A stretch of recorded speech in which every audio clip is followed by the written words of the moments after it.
And the basis upon which he stated that fear, or the reasons for his fear, was the incident in question, namely the 22nd of August and the 23rd of August, when the accused apparently went to the crime scene.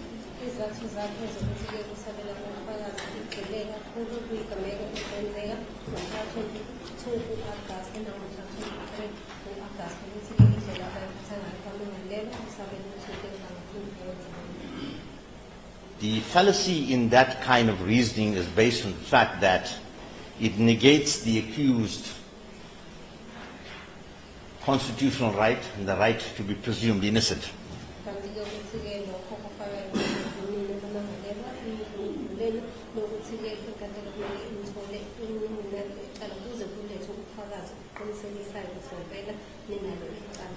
Beyond that, the investigating officer could not elaborate and justify his fears of interference.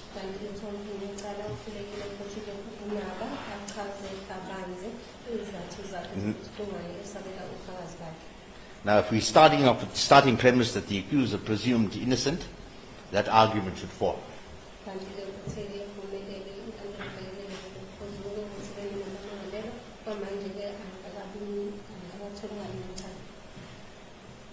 It's an old case, S versus Bennett. I will have it in as well, Your Worship.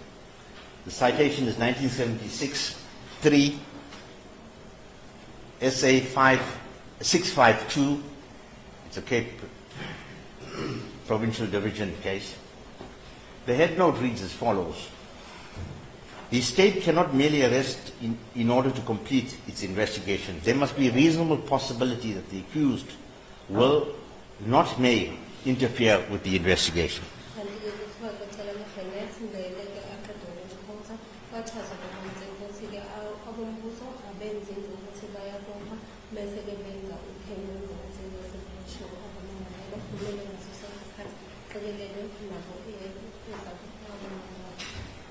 In striking a balance between the liberty of the subject and the proper administration of justice,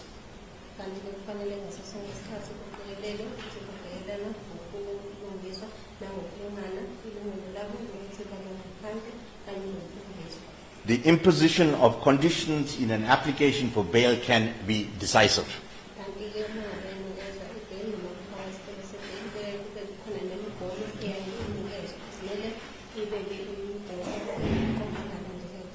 Where bail can be granted subject to the safeguarding conditions,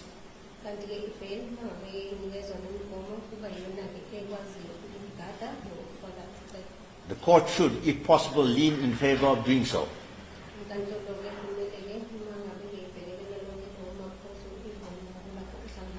And even though the court is of the opinion that there is a reasonable possibility of interference with the investigations,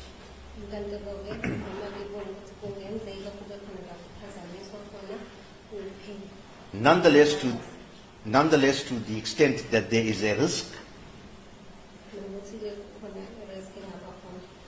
this can be met by suitable conditions.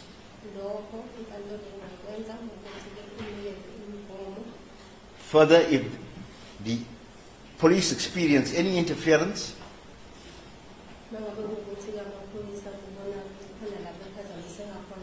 they may apply for rearrest and a treatment of bail.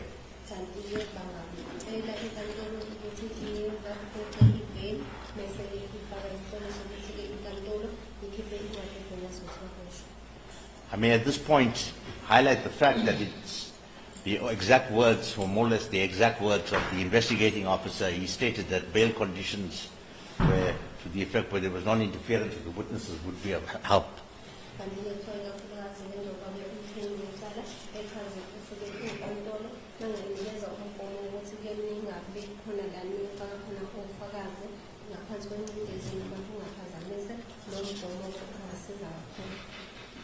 Now, in the same case that I've cited at pages 655,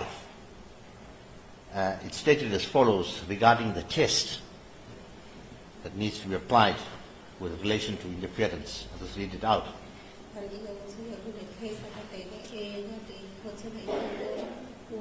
lokhu okulandelayo mayelana nokuphazamiseka kobufakazi nokufaka ubufakazi ngesikhathi okulandelayo. It appears to me that as applicant has thus far not interfered with the investigations, Ukuqhamuka kangakumina ukuthi okwamanje ukufaka isicelo bengakaveli lapho kukhona ukuthi uphazamisa ubufakazi kanye the nokuphendula. proper approach should be that unless the state can say that there is a real risk that he will Ngaphandle kokuthi-ke abombuso bangaseke baveze ukuthi ngempela kusengcupheni okwabo ukuthi-ke ukufaka isicelo ngabaphazamisa ubufakazi kanye nokuphendula. not merely may interfere. Hhayi ukuthi-ke acabangele ukuthi kungenzeka ukuthi-ke aphazamise. There does not appear to me to be a reasonable possibility of such interference. Kanti-ke kuyaveza ukuthi manje ukuthi-ke yena okanye ukuthi kungenzeka ukufaka ubufakazi noma uphendula ufake ukuthola. Now, interestingly enough, there's a whole case as well regarding the issue of the risk. I'm reading out from the older version of the Detroit commentary,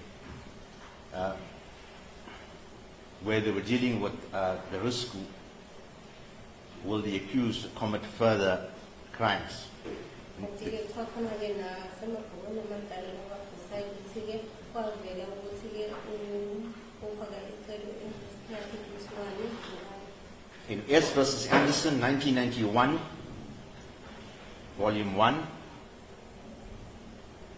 SACR, Criminal Reports 523C. S versus Anderson, Your Worship, 1991, Volume 1, SACR, Criminal Report System, 525C. Mare remarked as follows: Icala la-Anderson-ke mayelana ne-risk reporter kwasho-ke okulandelayo. I am not sure that it is right to take into account the possibility that the appellant may commit yet further offences if he is released on bail. Wathi-ke akanaso isiqiniseko sokuthi-ke ukufaka isicelo lo mangase-ke abe ngaphandle kokubheka angawenza amanye amacala kungabe engaphandle. However, I shall assume without deciding that it is a proper consideration Kanti-ke uzocabangela ukuthi-ke mangabe ebona lapho ethatha leso sikhungo uzobe ethatha-ke isikhungo esiphezulu. The question would then be, what risk is there of that occurring? Kanti-ke ukuthi-ke kufanele ayibhekelele ukuthi-ke iriski engakanani ukuthi lokho kwenzeke. Whilst it is true that the appellant's past encounters with the courts have not deterred him from repeating similar offences, Mangabe ukuthi-ke uzofaka isicelo ukwenza ngonkantolo azange kumvimbe ukuthi-ke aqhubeke enze amanye amacala. the magnitude of punishment he now faces Ukubhekana kwakhe necala kuzobe ebhekene nokugoduka.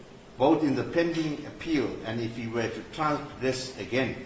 Kanti-ke lapho-ke uzobe ebhekene nokuthi icala lakhe lidlulisa kwi-appeal nokuthi-ke uzobe sezandleni zenkantolo ukuthi yona inkantolo iphakathi. Is such that I think it most unlikely that he would be so reckless so as to worsen his position by committing yet a further similar offence. Kodwa-ke ngiyacabanga ukuthi-ke ngeke aze afake impilo yakhe engcupheni ngokuthi-ke aphinde ayithole enza okuphula okunye umthetho ngenxa yokuthi uyazazi ukuthi wakuzokubheka. I do not therefore regard it as a risk which should weigh significantly in reaching my decision. Kanti-ke ukuthi-ke akacabanga ukuthi-ke leyo risk angayithatha engaba nomthelela kusinqumo asuke esithathile. Now, the emphasis on this case is that the risk of punishment of a significant extent Kanti ukuthiwa-ke echaza ukuthi icala mangabe ukuthi risk The court kanjalo nesigwebo. the court concluded in the Anderson case, it will be reckless of the accused to now go and commit further offences of the same nature. Kodwa-ke ekugcineni lapha kwicala lika-Anderson inkantolo yafika esinqumeni sokuthi-ke kungaba bhedeke ngokuthi-ke umuntu bezazi ngobheli bese eqhubeka enza ubugebengu eyifake engcupheni. Now, the test has been set up in the Bennett case is that there will be a risk, not may, kanti-ke kwi-test ka-unless kuthiwa-ke i-risk. that conditions can be decisive. The court must approach this matter by balancing it, and certainly the conditions of not interfering with the state witnesses would deal with that issue. Kanti-ke kuthiwa-ke imigomo inkantolo ingayibeka ukuze-ke igweme ukuthi kube khona nama-risk. Eminye imigomo inkantolo ingabeka ukuthi-ke abaphathi-sicelo bangaxhumani noma baphazamisa umphakathi. The state's argument that the accused would interfere based on the two incidents Kanti-ke abombuso-ke bathe bona-ke babonelela ukuthi ningaphazamisa ubufakazi ngenxa yalezi zigameko ezimbili ezenzeka. is based on the incorrect starting point that the accused are in fact guilty rather than the operation of the presumption that they're innocent. Because if that is the basis, Kanti-ke kuthiwa-ke lokho-ke then they can pay no reliance on the issue of those two incidents. baphazamisa-ke ukuthi nina ninelungelo lokuthi-ke inkantolo ithi ningakali ngecala ngaphandle kokuthi-ke balethe ubufakazi ngaphambi kwenkantolo okuzokuveza ukuthi ninecala ningabe bethembele kulezi zigameko ezimbili. Interestingly enough, in relation to the two incidents, the state says that the accused threatened on the two occasions. But it's strange that on the first occasion, when the supposed threat occurred, the next day the operations were on, because apparently that's the second day when operations really stopped. Kanti-ke ithi-ke into abambuso abayishilo lapha ngenkantolo bamangazekile ukuthi-ke bathe ngosuku lokuqala kwabakhona ukuhlatshiswa okwabakhona. So Kanti-ke nangosuku lwesibili kwatholakala ukuthi umsebenzi usaqhubeka, umsebenzi waze wama emva kosuku lwesibili umhlathi. So the state's situation actually, on an objective assessment, is there appears to be only one incident that really gave rise to the charges being preferred, and that's the second day, that's the 23rd of August. Kanti-ke ithi-ke abambuso kahle kahle into ebathembele kuyona ubufakazi balesigameko sokugcina sangomphakathi ngoba-ke isona esayamisa umsebenzi ingakho kunazalimangalela nokuvuleka amacala. Yet again, I don't want to regurgitate issues that are already before the court. The accused's personal circumstances are clearly set out in their founding affidavits. Kanti-ke ukuthi-ke akafuni ukuphindelela izinto akade yishilo lapha ngenkantolo ngoba-ke izimo zenu uyishilo kuma-affidavit enu ukuthi kungani nifisa ukufedela ngaphandle kokubheka. The go Well, you worship, it's going to... You never even provided the court with the alternative address to be verified and we to consider. Well, your worship, I can take instructions on that before I'm sure that we can get an alternative justice. Should have been done, not considered. I apologize, your worship. Kanti-ke inkantolo uma ngabe kukuthi iyanikeza ibheli eningakhalaphi ngoba-ke ongesingayo inkantolo kumele ukuthi-ke umuntu wenu wanikeza amanye ama-address hhayi la nitholakala khona nihlala khona kodwa nizothutha niyohlala khona khona-ke kuzotholakala ukuthi lowo ma-address bangakwazi nawo ukwanamukela nihlale khona nokuthi-ke ningakwazi nokutholakala kalula lapho. Remember, counsel, those addresses need to be verified. Well, So that if they don't come to court, we know where to find them. Okay. When do we do that? Because today we're going to postpone from a judgment. I'm not saying I'm realistic, but I'm just thinking. Well, your worship, I'll probe that issue. Okay. Okay. As soon as we have a short adjournment, I don't know if you want me to do it now. No, let's try to get my seat. As regards the accused personal circumstances as set out in the affidavits, I'm not going to go through each of the affidavits, I think. But the common thread that goes that I have no passports, they're in the area for a long time, they have strong family ties.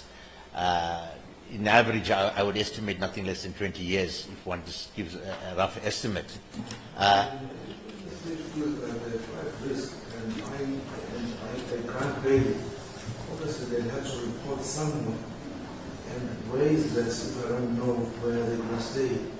Well, Your Worship, as I said, is that maybe we should take a short adjournment just to get that sorted out of the way. Sure, I don't know what to say. Okay. The point of the matter is that I believe at the end of the golden thread in each of these things, there are long-time citizens. The issue regarding all of them, or most of them, they are primary caregivers to extended family and immediate family like children. Furthermore, the issues regarding their breadwinner status all has an impact insofar as their personal circumstances, because their personal circumstances extend beyond a situation that affects them by their continued incarceration. It extends to family members as well. I think that has been dealt with. It's okay. You don't Yeah. have to do the Okay. process. I'm happy with that. Your Worship, as regards the previous convictions, the accused tackled. Sorry? Allow that to interpret. Oh, sorry, Your Worship. Kanti ngokuthumelele emahoza begcila bona kakhulu ilokhu action affidavit ukuthi nonke mina eninikezayo indleleni emakhaya hlala kwenisini uzopha acting ngokuthi kube nomthelela kumina kodwa kuzoba nomthelela kulaba inhlanakela ngoba nonke nichazile lapha enkantolo ukuthi ngisuka kule ndawo indawo eniyaziyo enakheke yona enisebenza kuyona futhi bese ninakekela indingini kanye nabazali benu nengane ngakho-ke kugcina kwenevesini kungaphazamisa-ke abanye abantu ngaphandle kwekuphela. Your Worship, accused number 2 has indicated in his opposing the supplementary affidavit as to under the circumstances under which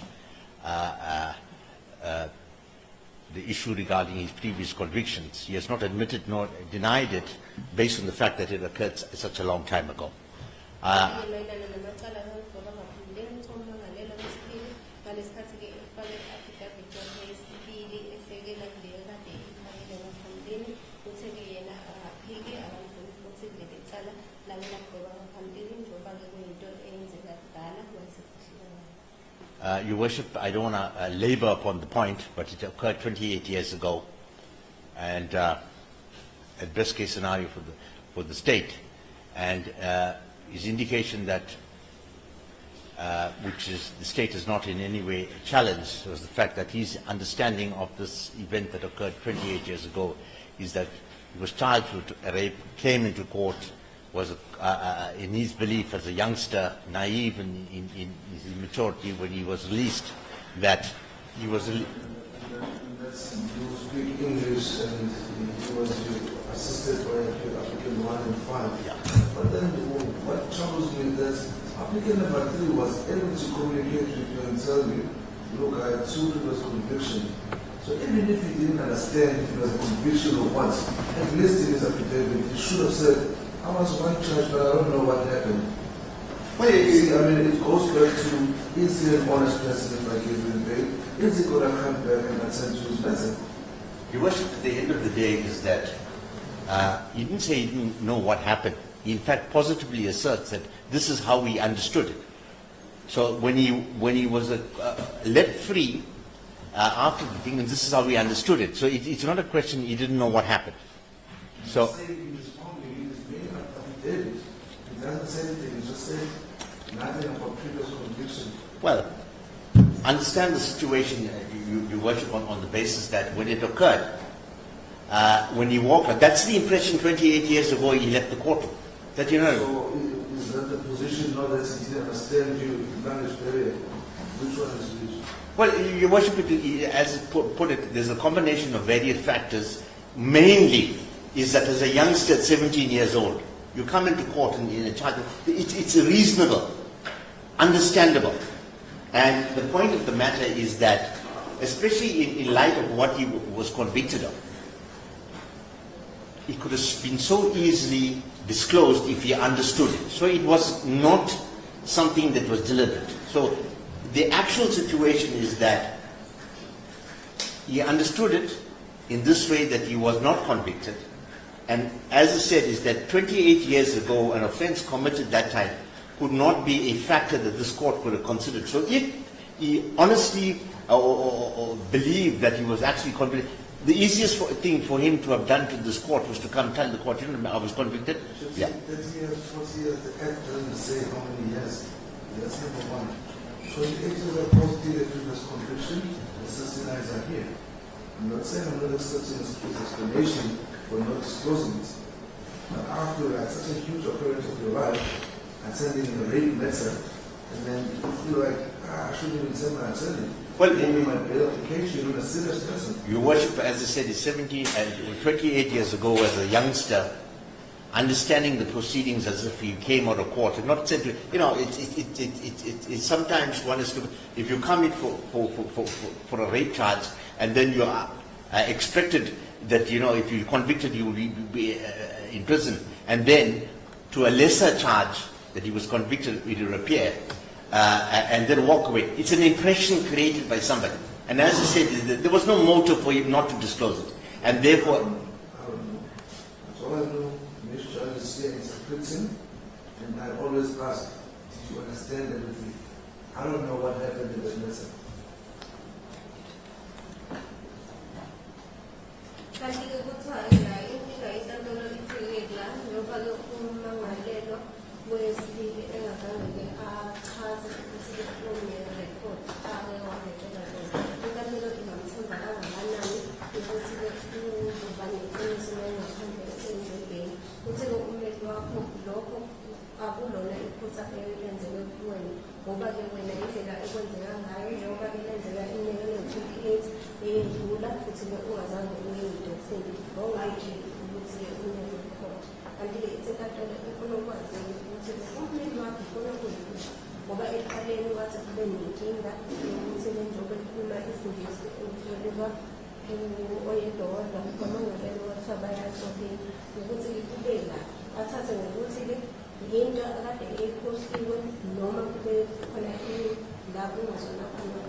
I don't want to labor upon the point, but yet again I would stress on the fact that the accused's explanation regarding how he interpreted remains an unchallenged aspect of the evidence that I didn't understand.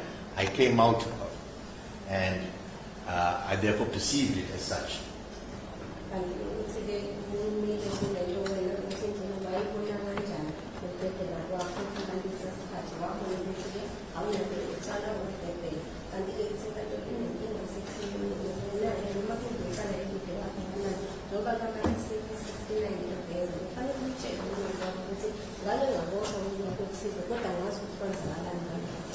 And I may add, just for the issues of the evidentiary status of that, is the state did not actually prove the previous conviction,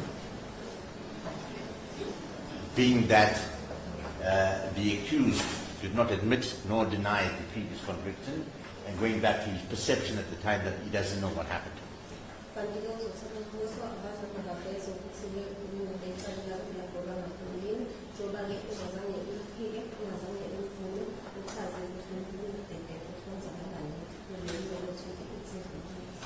And I reiterate I think it's provisions of section 272 of the Criminal Procedure Act, where it makes provisions for as to how you go about proving a previous conviction. But I'm not going to labor upon the point too long.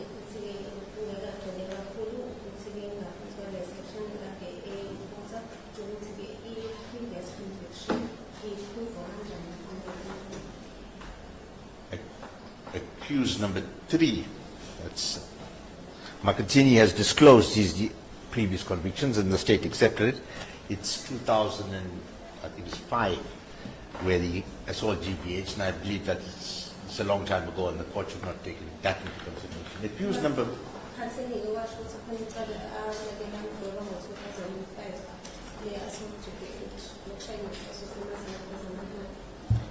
Accused number... Sorry? One from number 3. There's two previous convictions, and there's 2013, I believe, for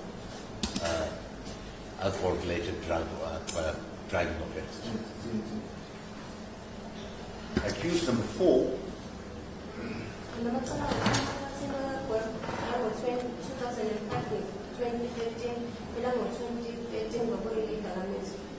He reiterates basically what accused number 2 said insofar as when he was cautioned and discharged, he understood it as if he came out free.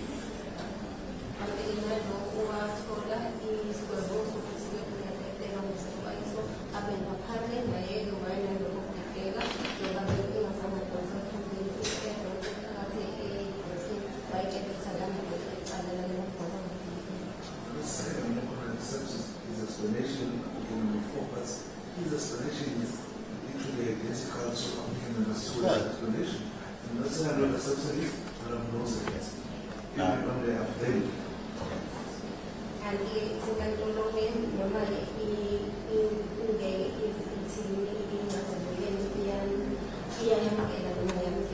kodwa kuyabonakala ukuthi indlela achaze ngayo ummangalelo wesine mayelana namacala kamgoba ngaphambili ayafana nalo umuntu wasebenzile babili kuyefana. Your Worship, I just want to, insofar as accused number 4 is concerned, and relative to the sentence that he received, it was in 2004, caution and discharge. As I understand it from the provisions of Section 271A of the Criminal Procedure Act, I'll just read out which the relevant. Certain convictions fall away as previous convictions after the expiration of 10 years.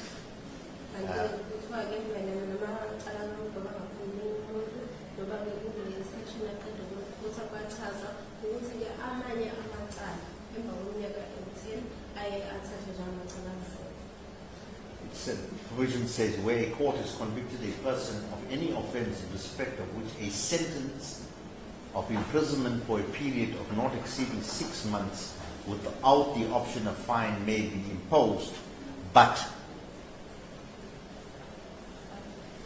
I'm reading subsection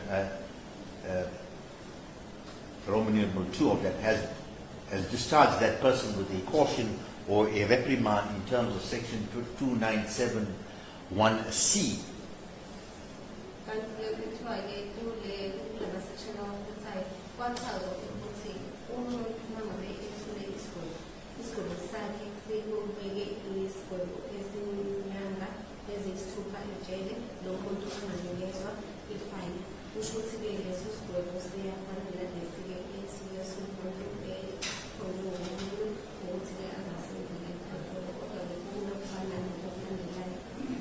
I'm just going to jump to the closing paragraph of that section. It says that conviction shall fall away as a previous conviction if a period of 10 years is elapsed from the date of the conviction of the said offence.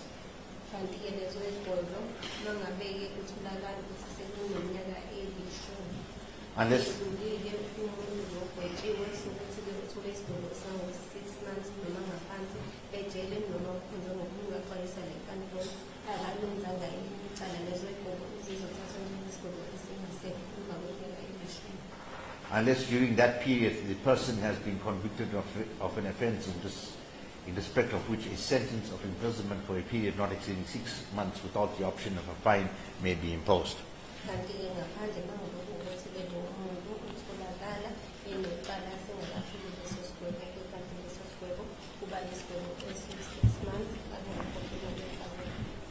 The operative portion of it shall fall away as a previous conviction. Now,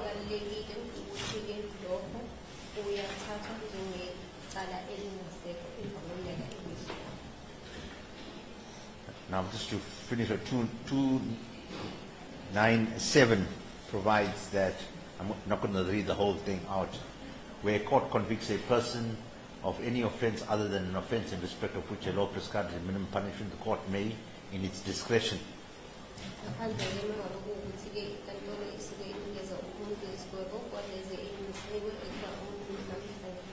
discharge the person concerned. I'm jumping right to paragraph C of that, Your Worship. discharge the person concerned with a caution or a reprimand, and such discharge shall have the effect of an acquittal, except that the conviction shall be recorded as a previous conviction. kanti-ke kuthiwa-ke lo muntu uma ngabe ethola isigodlo esingaphansi kwa-6 months noma-ke ekhonjwa ngomunye ngaphandle kokuthi-ke udedelwa ngaphandle inkantolo ithole engenaleyo cala i-appease, lokho-ke nakho kungangena ngaphansi kokuthi-ke isigodlo esingaphansi. My submissions on the point is that the accused caution and discharge, so-called previous conviction, actually by operation of law fell away Kanti kuthiwa-ke in any event after 10 years. wakhonjwa ngomunye wathola u-caution and discharge, okusho ukuthi-ke emva kweminyaka eyishumi lelo cala kufanele lithathwe lelo cala eliyisekho ngoba umthetho usho njalo. And as such, I submit that the accused number 4's record ought to have been expunged from the system automatically. Kanti ukuthi-ke ngesingaye ngoba-ke iminyaka eyishumi yayisiphelile, bekufanele ukuthi-ke i-system ikhiphe lapha kulaba abanama-record. And therefore, technically, he is without a previous conviction. Okusho ukuthi-ke wena ngoba ula awunakuthathela kumasiko. Now, I would submit that in the assessment of the accused's personal circumstances, the test applied to be applied, the imposition of bail conditions, such as not interfering with the witnesses, and as the court so inclined, is an alternative dress which I will explore and report to the court. Kanti kuthiwa-ke into ebalulekile la kumele inkantolo ibhekelele izimo empilwa ngaphansi kwazo nokuthi-ke kuzoseludedelwe ngaphandle nge-bail, ikakhulukazi-ke kubhekelele ukuthi-ke ningabafaka ngaphansi kwemundezi yini ofakazi nibaphazamise mangabe ningaphandle, nokuthi-ke inkantolo njengoba licelile ukuthi-ke kutholakala amanye ama-advice asabuyelela Now, insofar as the state's per se opposition is concerned to the bail application of the accused, I submit first of all one must look at the fact that the state elected to put up an affidavit kanti kuthiwa-ke abombuso banqabele i-bail baselafaka i-affidavit besho iza by the investigating officer, i-affidavit yabethwa yomphenyi wecala who thereafter took the stand as well. emva kokuthi i-affidavit yakhe ifundiwe waphinde futhi wamiswa lapha ebhokisini lofakazi ukuthi afakazi. Now, in the case of the President of the Republic of South Africa, Kwicala lokunqabelela eSouth Africa and others versus M&G Media Limited, ngo-M&G Media Limited, it's the citation is 2011, tholakala ngo-2011. Volume 2 SA 1. It's a Supreme Court of Appeal judgment, and at paragraph 38, Icala ngeladluliselwa yi-Supreme Court ngalesikhathi beliswa kwi-appeal kuparagraph 38 kusho lokho kulandelayo. the court set out the exact principles as to how to approach affidavits Inkantolo-ke yalandela yonke imigomo elandelwayo ukuthi-ke i-affidavit ibuka kanjani. Now, if I just could read out the relevant portions before I elaborate further. The Supreme Court of Appeal remarked as follows on the meaning of personal knowledge, which is in reference to paragraph 3 of the affidavit of the warrant officer, Alopa. Kanti kuthiwa mayelana nomniningwane ayithole yena, i-Supreme Court yasho lokhu okulandelayo mayelana-ke nokuthi-ke iyona iphi information ayitholela yona kubhekelela kule paragraph ekade yenzile umphini wecala. If I'm not mistaken, I think it's Exhibit AF. Now, I just reaffirm the contents of the affidavit, in particular page 2 of the affidavit of Warrant Officer Molapo, reads as follows.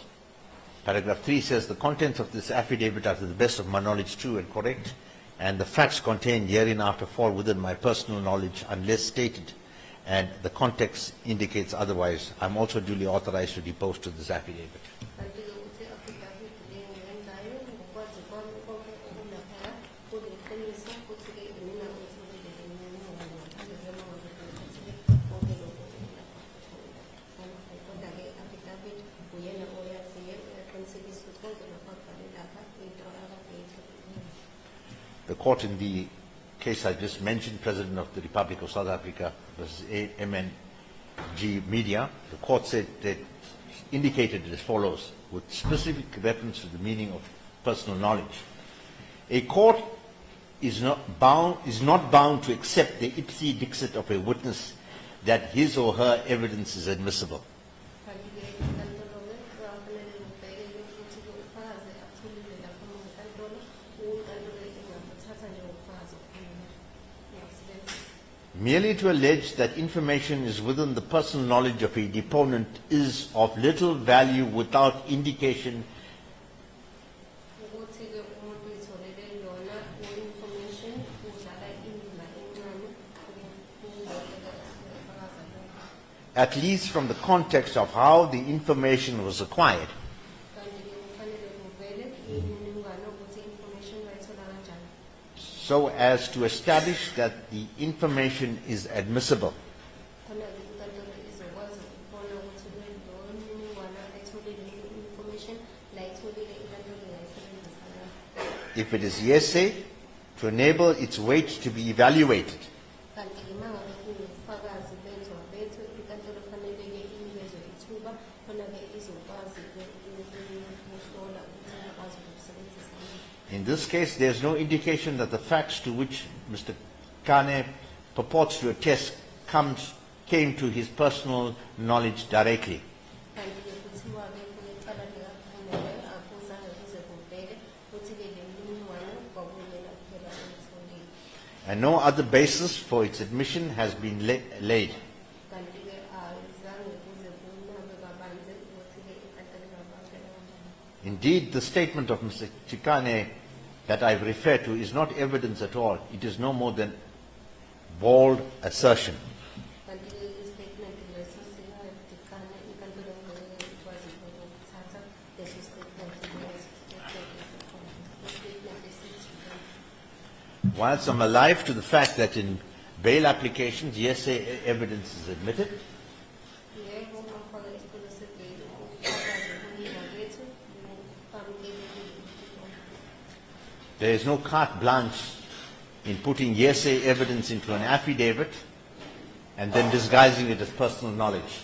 Asikho-ke isidingo sokuthi ufake ubufakazi elizwini ngobunye umuntu kwi-affidavit yakho ukuthi-ke uwena owabhala le-information.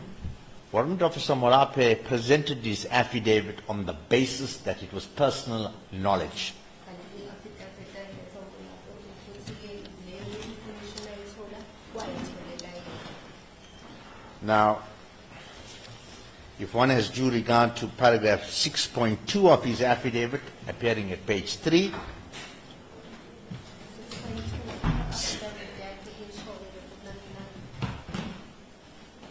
it's read very clearly.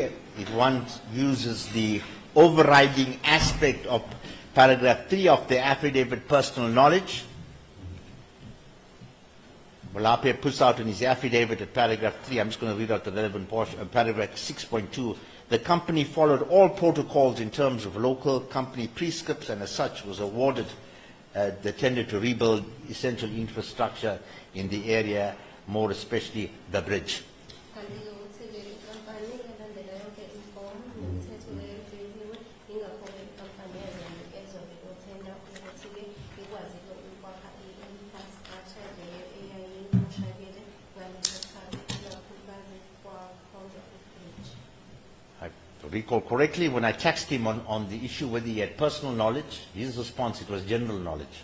Kanti-ke ukuthi-ke ngesikhathi-ke efuna ukwazi ukuthi ngabe leyo into uyitholele yena kwasiwathi-ke into ekade yaziwa ijinifoni. Besides contradicting himself by stating that it was personal knowledge in his affidavit, Lokho kukodwa kukhombisa ukuthi uyaphikisa kule nto akade ishilo kwi-affidavit. the idea that the WSM group followed protocols is a matter of general knowledge. I would, with due respect to state, respond to that aspect as the witness has been clearly filling in gaps that do not appear from his affidavit.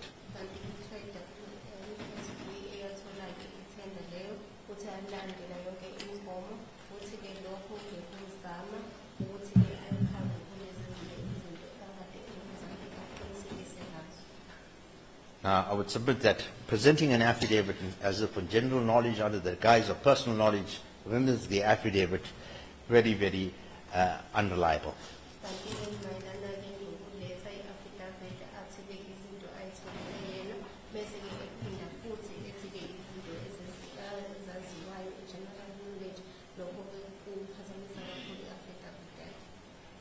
When the issue of him during his testimony, when he was queried as to how he became aware that accused number 4 was involved in some stabbing incident that gave rise to his previous conviction,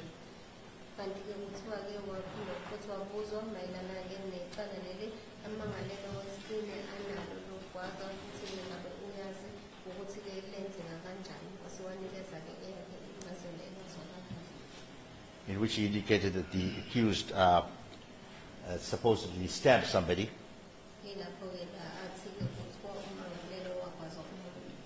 His unreliable response was that it was in effect a rumor.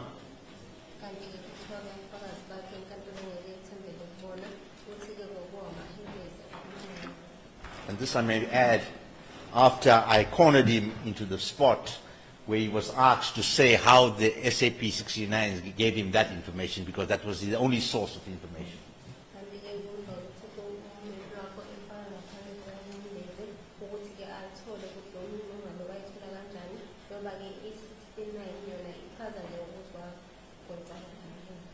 Obviously, besides being a dishonest response, it's clearly that he was spinning a story as he went along.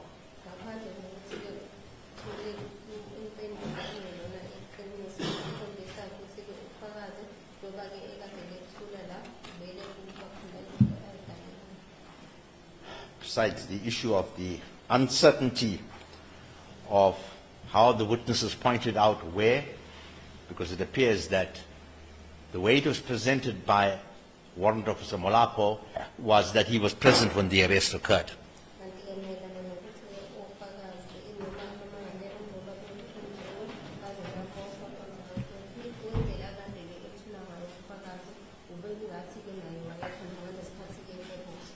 If the guideline is to be followed as to the way he presented his affidavit on the fact that it was issues that were within his personal knowledge unless the context indicated otherwise.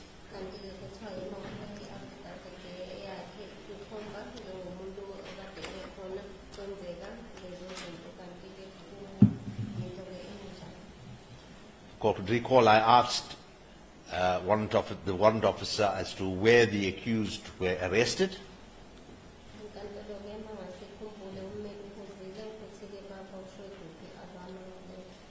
And he gave the names of 5 of the arresting officers, amongst others, Setole, Zake, Komalo, Shlongwane.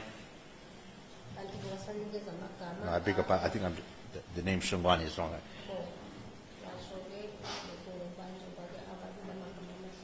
And he indicated they were arrested at the hall. He didn't know the distance of the hall from the bridge, the crime scene.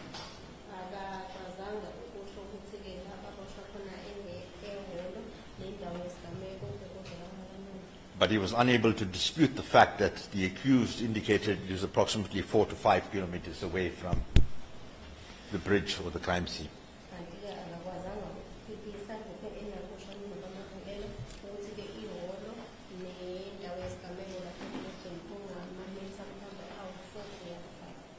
Now, at paragraph 8.1 of Molapo's affidavit, at page 5, this is what he stated. All applicants identified by the witnesses and were arrested there and there at the crime scene.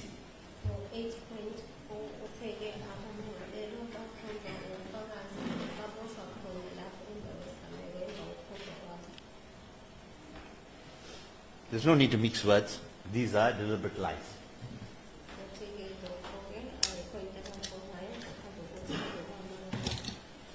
No doubt, to elevate the state's case and justify its opposition, lies came into this affidavit.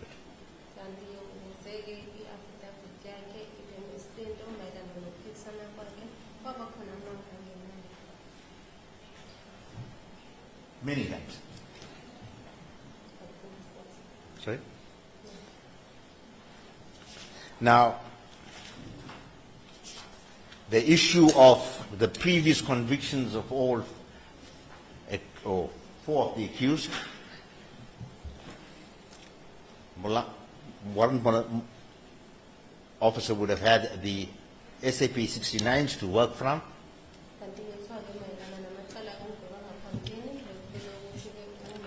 If one has due regard to the affidavit of the second accused, the supplementary affidavit, I think it's Exhibit J.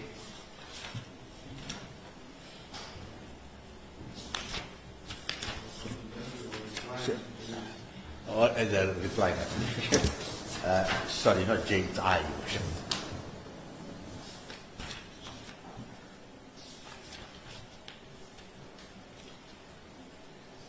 For instance, page 8, or even 7. It seems to have been it was printed out on the 28th of August 2024. If one has reference to page 7, right on the top, I think it's the second.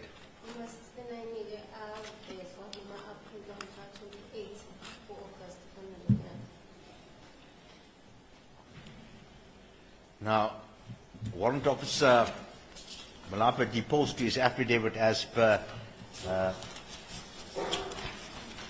Annexure F, or Exhibit F. His affidavit was deposed to on the 9th of September 2024.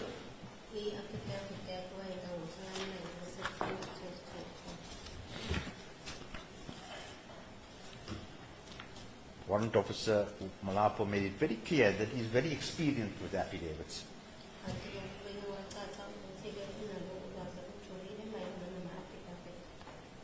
Now, when taxed as to why, he stated that he indicated at page 8 of his affidavit, paragraph 12, the close proximity of the applicants to the witnesses has an effect of jeopardizing the objectives and the proper functioning of the criminal justice system, in that the applicants, except for number one, have a history of violence given their previous convictions.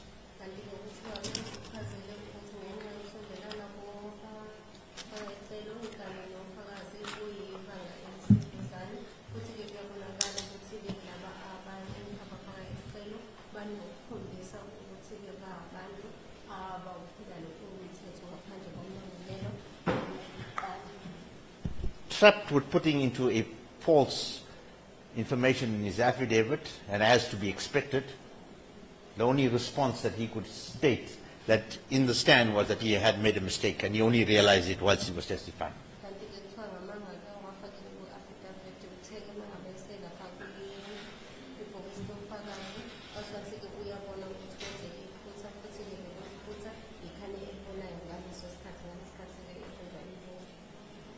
But the other aspects of his affidavit, where he says that the accused were arrested at the scene, were deliberate lies, then you add this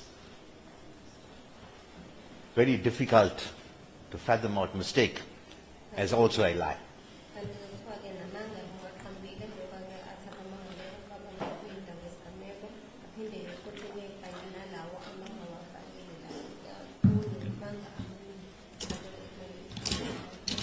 Yet again, insofar as his opposition to the bail, he relies on the incident on the 22nd and the 23rd as being the reason why he believes that the accused would interfere with the witnesses. Yet again, a fallacious argument, because it negates the accused's right to be presumed innocent. kanti-ke uthe-ke isikhathi zokuhlala engabe i-bail mayelana ney'gameko lezi ezenziwe ngomhlaka 22 nangomhlaka 23. Uthi-ke uhulumeni lokho-ke for enye into ayifaka futhi lezi yoba-ke unelungelo lokuthi-ke inkantolo ibone umuntu nalelo cala ngaphandle kokuthi besebenzise ubufakazi obukhombayo ukuthi impela kunjani. Insofar as his affidavit and the rest of the contents go, he does not add much substance but works on what he's got to try to qualify these requirements as to his justification of opposing. Kanti-ke kuthiwa-ke ngokuthi akulethile i-affidavit nalokho akushoyo lapha ngonkantolo akubanga nesisindo esanele sokuthi kunganephikisa i-bail, bephikisa i-bail ngoba-ke kufanele kuthiwa.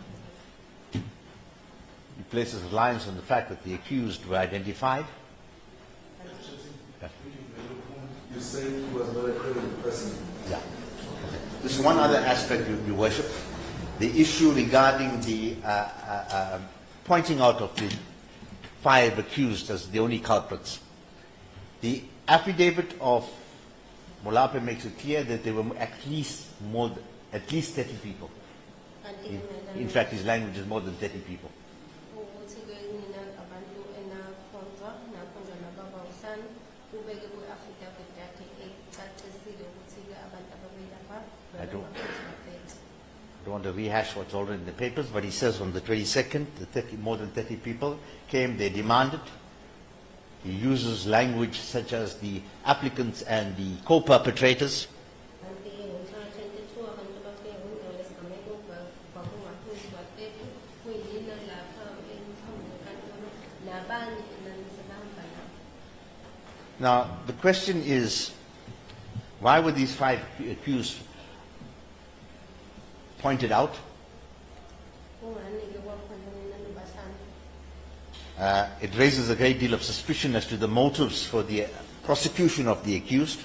Kanti-ke lokho-ke kufake ngingakwazi ukuthi-ke kungani kwenze nina ukuthi-ke niyishiswe. Why is the state deliberately trying to incriminate the accused by claiming that they were arrested at the scene? Kungani-ke abosofezana ukwakha-ke ubufakazi bathi nina naboshwa kwindawo yesigameko. The state's high water mark is that there was a pointing out. Kanti-ke bathe-ke ababuso nakho.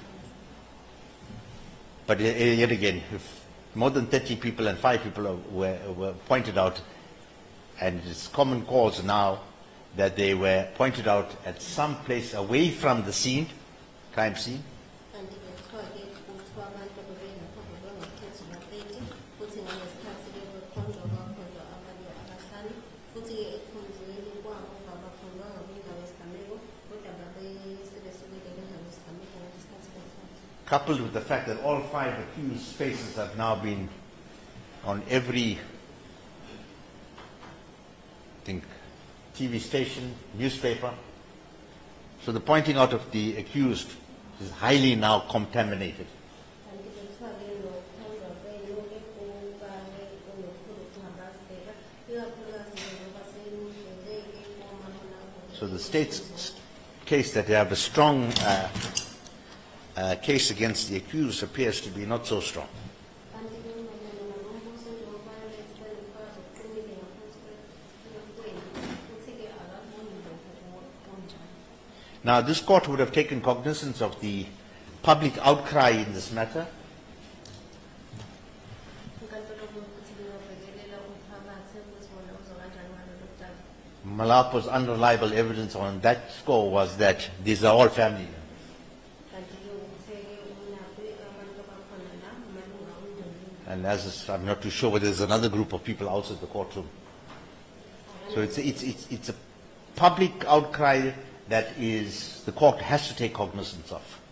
Kanti-ke ithi-ke inkantolo ukuthi ibekelele iy'mfuno zomphakathi njengoba-ke kubonakala ukuthi That the accused are not going to compromise. nangaphambi. Sorry. To be honest with you, I really don't care. I'm being brutally honest. The search for bail is clear. They can sing all they like. If the applicants need to get bail, they will get bail. If you haven't met the test, they will be refused. So that is totally beside the point that people want them out. So I cannot tell you that I need to better if I have friends and neighbors come and chant, then I need to get paid. I don't know that. But my only point that I want to make on that is that obviously the public interest insofar as the requirements of bail are not going to be compromised per se. I'm not going to. I've always maintained this court cannot be dictated by public. So that's never my point. Maybe it's the other side saying they mustn't get paid. No. Are they safe to getting paid? I don't know. Your Worship, in totality, I just want to confirm my instructing attorney if I missed anything. I'm on at the end.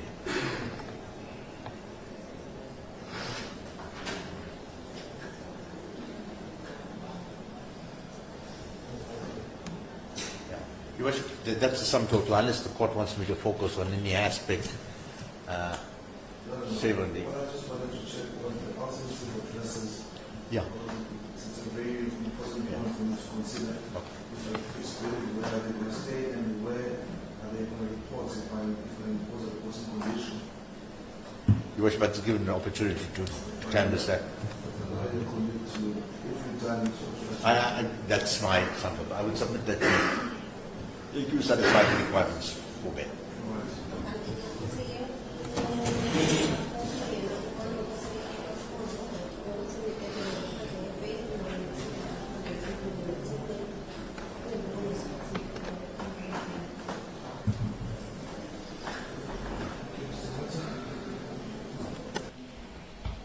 May it please the court? I don't know, can I not put this down? So it's interrupting me. Oh, you need it? That's fine, that's fine. I do not intend to be long. I'm just going to try and sum up my argument. The applicants before you, of course legally represented by my colleague, it's common cause that when we started this bail application, we agreed that Schedule 5 is applicable, and indeed so, in terms of this particular offense, Schedule 5 is applicable.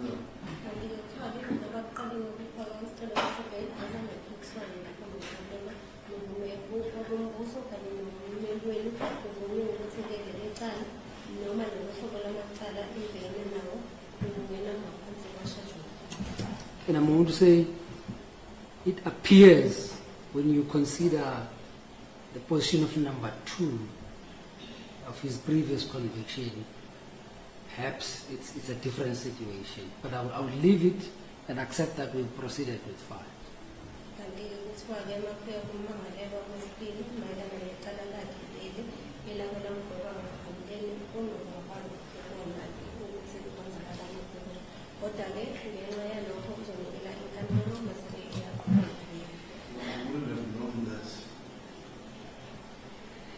In advancing their case, Your Worship, in this bail application, all the applicants, they submitted founding affidavits, which is Exhibit A to E, respectively.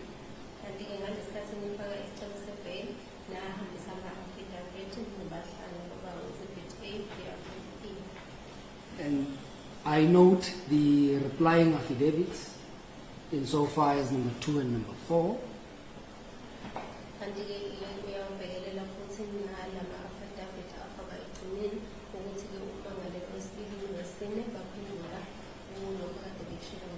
In response to the affidavits, the state also supplied a founding affidavit from the side of the warrant officer Mulapo. However, he also took the stand, and I wish to submit, that tended to elevate his version as it appears on his affidavit, because he was subjected to cross-examination.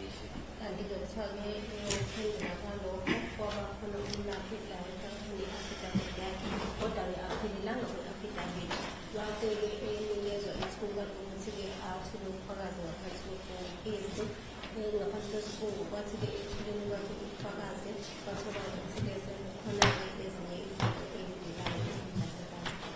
The provisions of Section 60(11)B, A to D of Act 51 of 1977, as amended, though one cannot recall at which stage the court would have warned them or whether warned them of those provisions, it is reasonably expected that counsel for the applicants did inform them of the said section and implications thereof.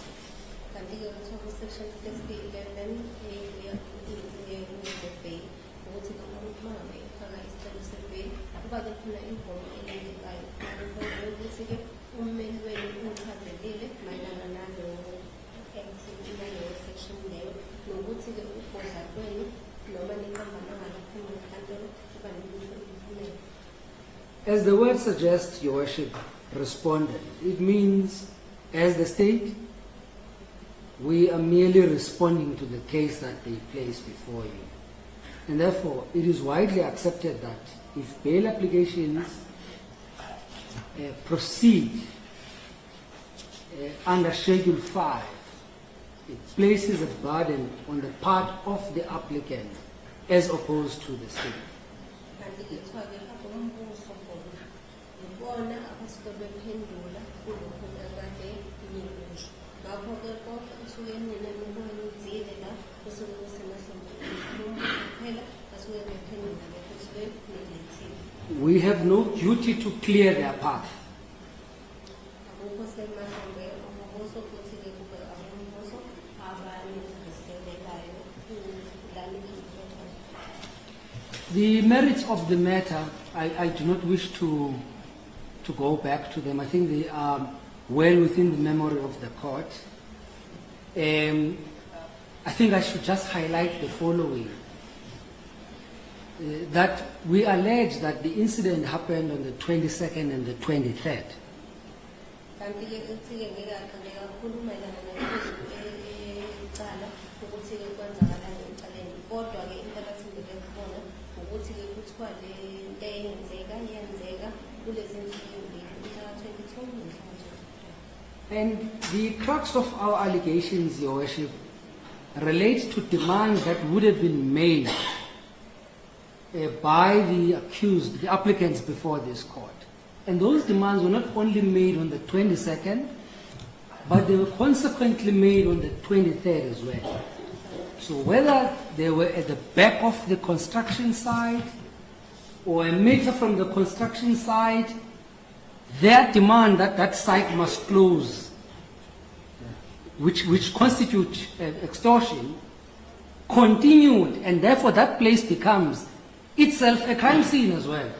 Kanti-ke kuthiwa njengoba-ke besifazile ukuthi-ke indaba yenzeka ngomhlaka 22 yenzeka ngomhlaka 23 ukuthi-ke indawo yesigameko ibona ngoba phela kuyachaza ukuthi ngomhlaka 22 kwenzeka kuleyo ndawo baphinda futhi beza ngomhlaka 23 la kwenzeka khona isigameko leso bagcine sebeboshiwe njengoba-ke esho ukuthi-ke ngalesikhathi befika kuqala ngomhlaka 22 bafike baphoqa bafuna lezo yidingo zabo ababeyifuna bathola ukuthi-ke akuhambelani akwenzekanga ngalelo langa bayithola baphinda futhi ngomhlaka 23 baya labo abukhona labo bantu beyoqhubeka beyifuna iy'dingo zabo lezi ababeyifuna ngokani bathola ukuthi-ke akwenzeki ngaleso sikhathi lapho-ke ila baboshwa khona ukuthi-ke isigameko lesokuqala besiqhele ibanga elingakanani akubalulekile kodwa nala sebaboshwa khona indawo yesigameko ngoba futhi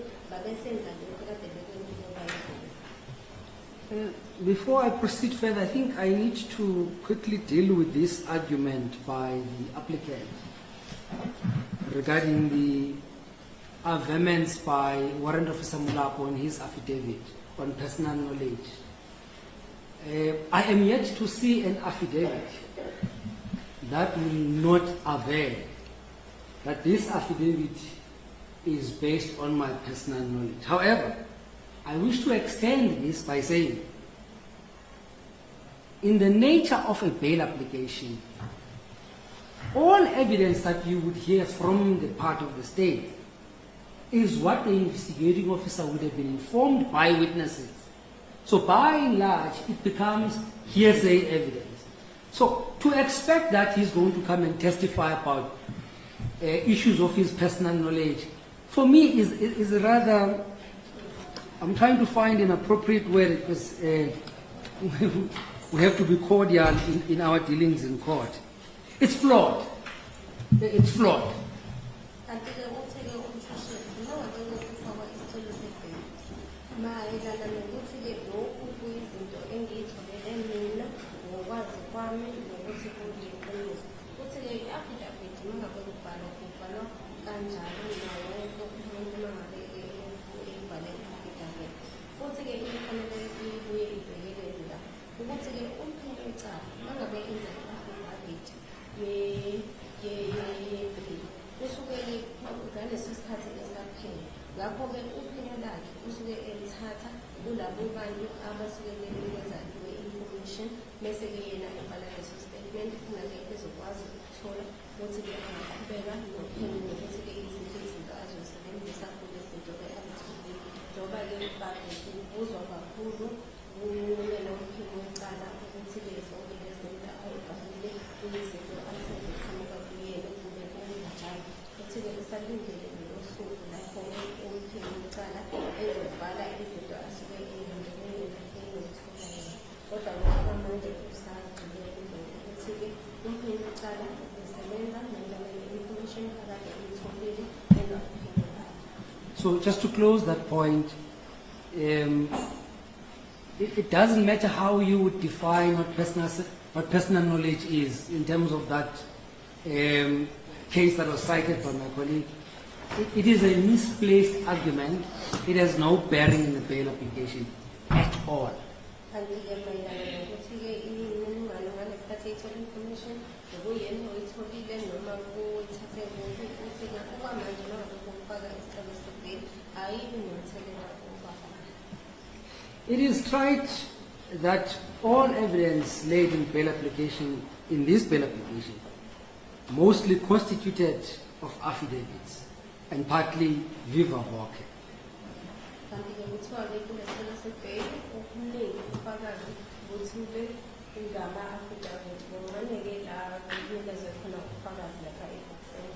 And Your Worship, you have to evaluate this evidence in that manner. Now, when you evaluate this evidence in that manner, the court is called upon to remember what was said in S versus Pinar, 1992, Volume 1, SACR 178 brackets W. Kanti-ke inkantolo kumele-ke ngalesikhathi-ke ihlaziya lobu bufakazi kumele-ke ihlaziye lo bufakazi obukhona obukhonekwayo ukuze-ke ukuthi ihlaziya kanjani mayelana naleli cala lekade nalo baqeda kukhona. The court found that the probative value of evidence in bail application placed before court by way of affidavits will have a less probative value than oral evidence, which is subject to the test of cross-examination. A principle that requires particular focus is that in bail application is not a trial. Kanti-ke kuye-ke kuye licala lakhe na i-affidavit nobufakazi abuthole phambi kwenkantolo kuyaye kuvekeleke i-affidavit ayinakho ubufakazi bakhona abunakho isimo esiqinile njengobufakazi ukuthi uma ngabe ethula la ebhokisini ngoba-ke umuntu uma ethula ubufakazi la ebhokisini buye-ke kuvulekeke ithuba lokuthi-ke abuzwe imibuzo kule zinto-ke ayishiye. Lapho-ke futhi lecala njengoba-ke kubonakala ukuthi lama-affidavit avukile kanti kuzofanele ihlolisise-ke ubufakazi bukhona ngaphambi kwenkantolo ikakhulukazi-ke loba kade In the case of Killian versus S, brackets 2021, ZAWCHC 100, brackets 24 May 2021, at paragraph 13, the court dealt with the dangers inherent in the use of affidavits in bail proceedings, where section 6011 of the criminal procedure applies. Kanti-ke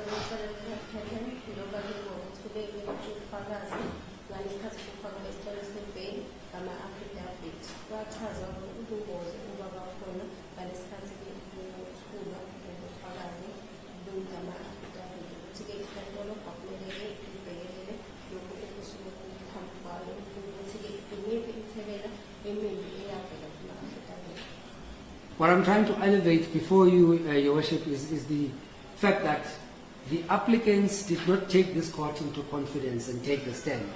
They brought the application by way of affidavit. Yes, that is their legal right, but they must understand the value to be attached to these affidavits in the assessment or in the final analysis by the Honorable Court.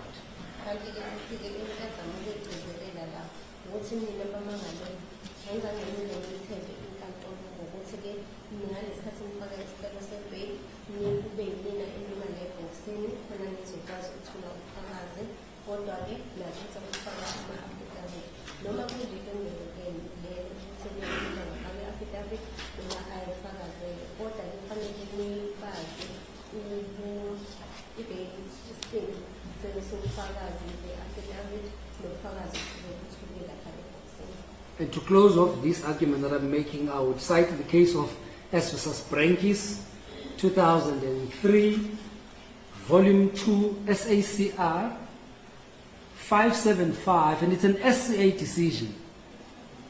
At 577, paragraph 7, the Honorable Shongwe AJA, as he then was, stated at F, the appellant failed to testify on his own behalf, and no attempt was made by his counsel to have him testify at bail application. There was thus no means by which the court in this case, could assess the bona fides or reliability of the appellant, save by the say-so of his counsel. And that is the kind of evidence you're going to deal with.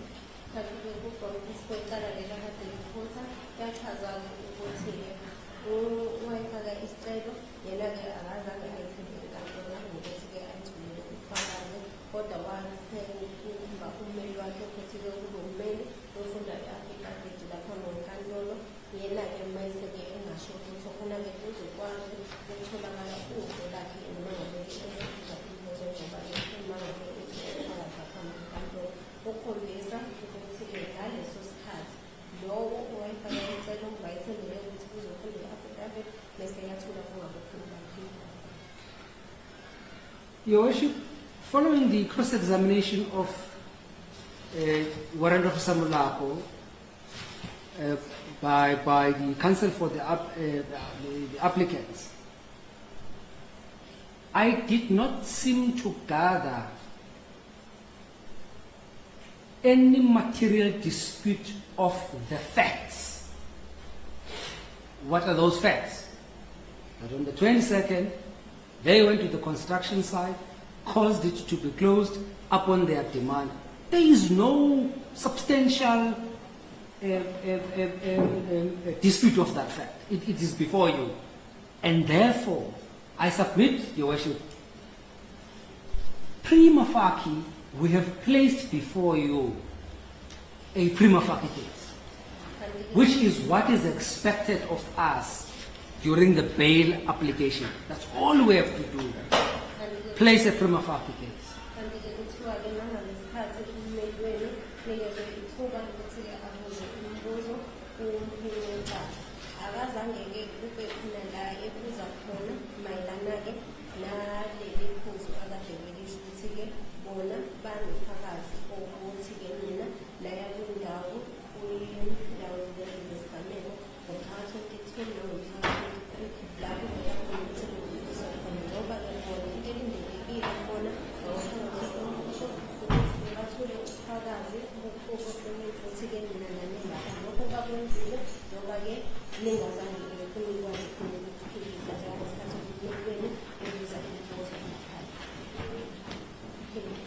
In fact, rather a bizarre submission here that we have, for some ulterior motive, chose 5 out of 30 people. It's quite bizarre. And we don't even know how many police were on the scene. We don't know that. The fact that you have 5 applicants before you accused of committing extortion on those days, and that out of 35 people you only have 5, now it means there is no case. In fact, what I read from their contention is that, yes, we are there, yes, we had participated. That's what I read. Kanti-ke ukuthi-ke enye into-ke evedile njengoba-ke umeluleki echazile ukuthi-ke nithi bathi abombuso abantu njengoba kade beyilapha bebengaphezu kwe-35 base-ke bakhethane bawu-5 ukuthi kube yimina ibhekana nono okukhombisa-ke ukuthi banento kunina emotive ethize engaphansi yingakho-ke bekhethene nobahlali. Ukuthi-ke into ayitholile ngendlela ekade kuchazelelwa ngayo ukuthi-ke njengoba-ke ukusho ngolutho mayelana nokuthi-ke nifike indawo egameko noma ukuthi nani laphaya okusho ukuthi-ke nina njengoba ningaphikanga niyabona ukuthi-ke sasekhona lapha ngey'nsuku lezi ekhulunywa ngazo nangendawo esigameko. For that matter, Your Worship, with respect, there could have been 1,001,000 people. The bail application is not for those 1,000. It's for the 5 applicants before you who were legally arrested. They are before you for consideration of bail. Another aspect that was raised. Ukuthi bangaki abantu abakungaphaya akubalulekile. Abantu abakhona lapha ngonkantolo inina nobahlali inina futhi ngifake isicelo se-bail. In negating the reasons why Warrant Officer Molapo says bail should be opposed, the argument from the council is that that would mean the state is diminishing, I'm trying to paraphrase, diminishing the right to be presumed innocent. If that's what I could gather from the argument.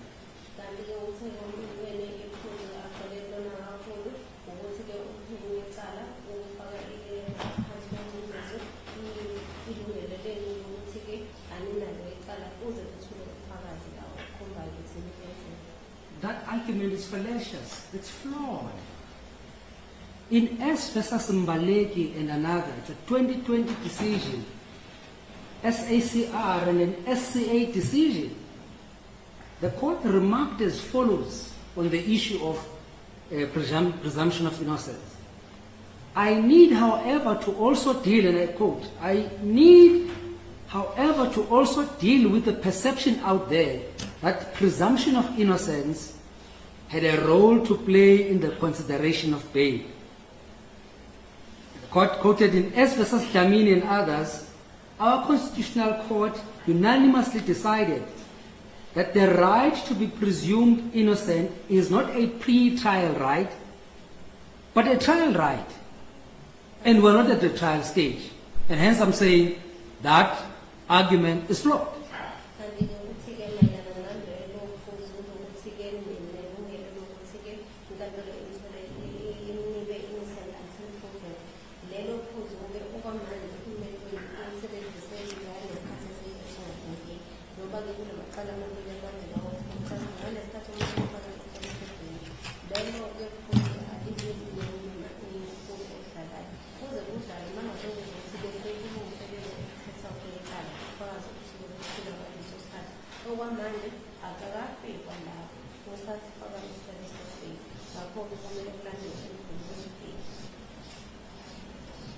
And I think I should leave it there. I don't have to take it any further than that argument.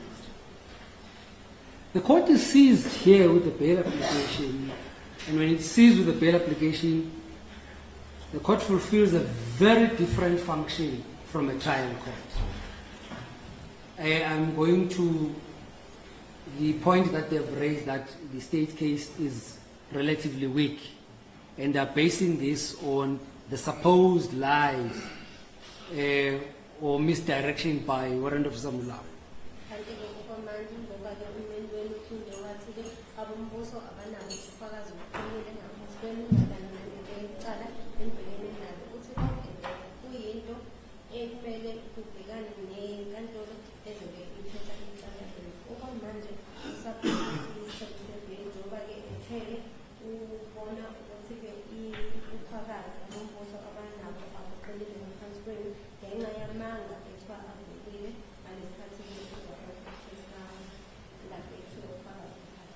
anyone who wishes to attack the strength of the state's case in the Matebula decision, which the court is well aware of that citation, must be very careful to do so only by means of address from the bar or by means of an affidavit.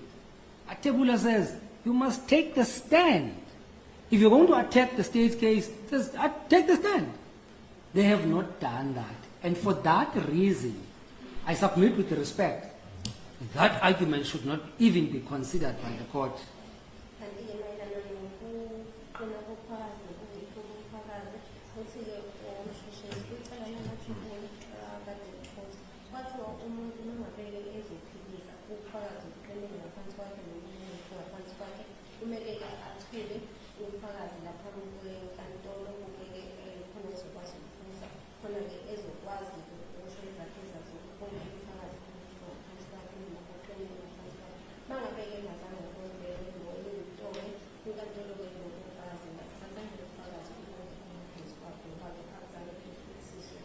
In fact, Matebula takes it even further. It says, when you do that, when you start taking that stance, you take the stand and you must show to the court that on the balance of probabilities, you are most likely going to be acquitted. Have they done that before you, Your Worship? No.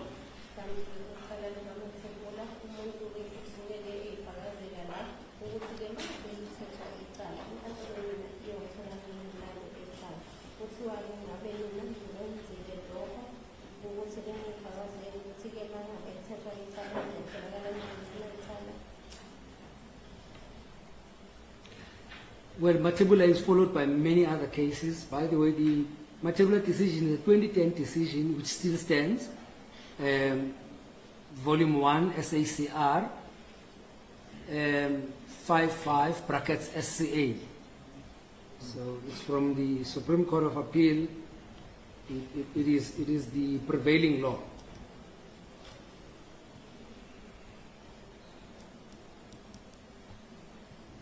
What His Worship needs to ask himself at this stage is whether the state has, one, placed a prima facie case.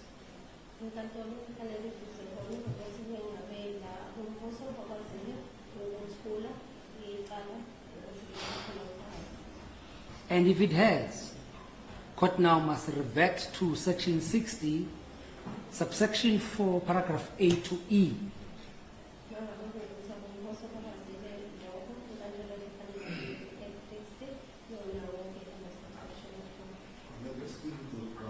Certainly. Perhaps before we even go there, I need to reiterate, Your Worship, with respect. Thank you. May it please the court. But as we deal with those grounds, Section 60 says,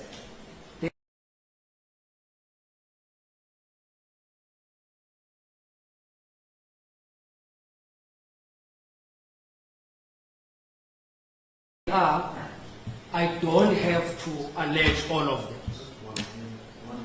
Thank you.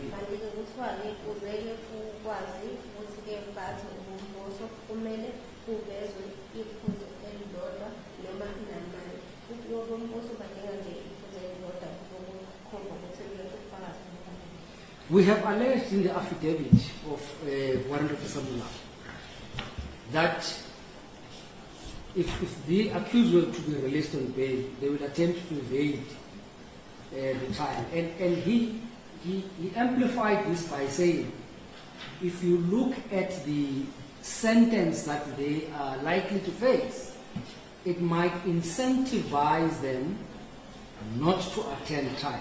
And that is what we... How can I cure that if I fix bail? If you fix bail, you will not cure that. If I say you must report 5 days a week at a certain police station, will that not cure that? I'm just making an example. I'm not saying I'll say, or even 7 days, I can make that order. Every day you report it into the police station between these hours. And if it comes to my attention you didn't report, I'm going to have to cancel the bail, keep you in custody. Does that not cure that? I think it's a difficult one to cure. And naturally, many accused persons that come to this court who are released on bail with even much less stringent conditions still don't come to court. So whether we have stringent conditions or not, and that is why when we supported this contention, we said perhaps you should look at the sentence as the incentive, not much the strict conditions or less strict conditions, but look at that sentence that they are looking at. Counsel, this is a reception course. You can ask everyone. Schedule 6, Schedule 5 on a daily basis. I'm sure right now we're going to get maybe 5 counts of murder, 2 counts of murder. Mr. Leroy is here.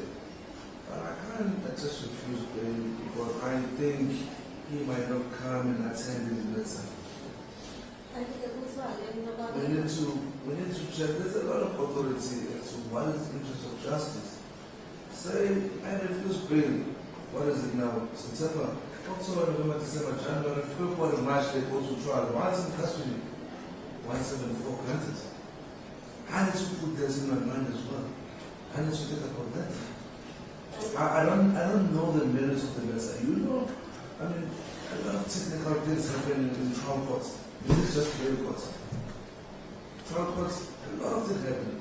5 arresting officers. You find that they contradict themselves to a point. 174 is granted. I'm not saying that's going to happen, but I need to think about that. I cannot tell the plan on that. I need to think about that. So what I need to consider is, if you say there may be a flight risk, what can I do if I fix bail to make sure that they come and attend to this court? That is why I ask counsel for an applicant. Say I consider granting bail or fixing bail. Where are they going to stay? And in his own case, he never provided me with the alternative addresses, nothing. And my argument to that is already here. That they did not believe that they are candidates for bail. And that is why they did not proffer the court any alternative address. They did not believe that they are candidates to be considered for bail. Because if they did, you would have been provided, sorry, Your Worship, the court would have been provided with an alternative address. But they did not believe that they are candidates for consideration to be released on bail.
Of course, Your Worship, when you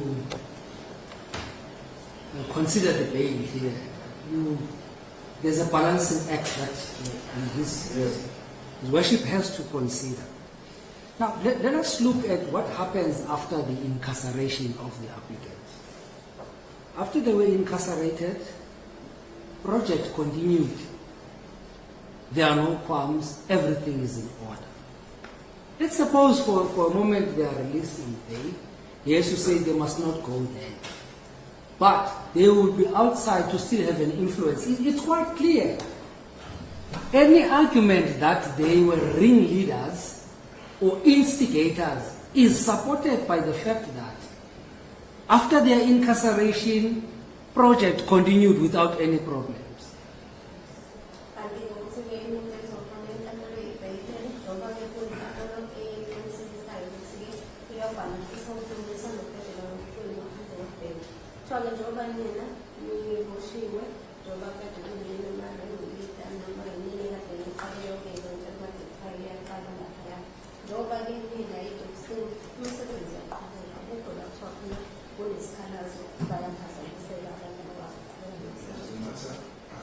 I've never had any suggestion by the state or the IO that they were the leaders, that's number one.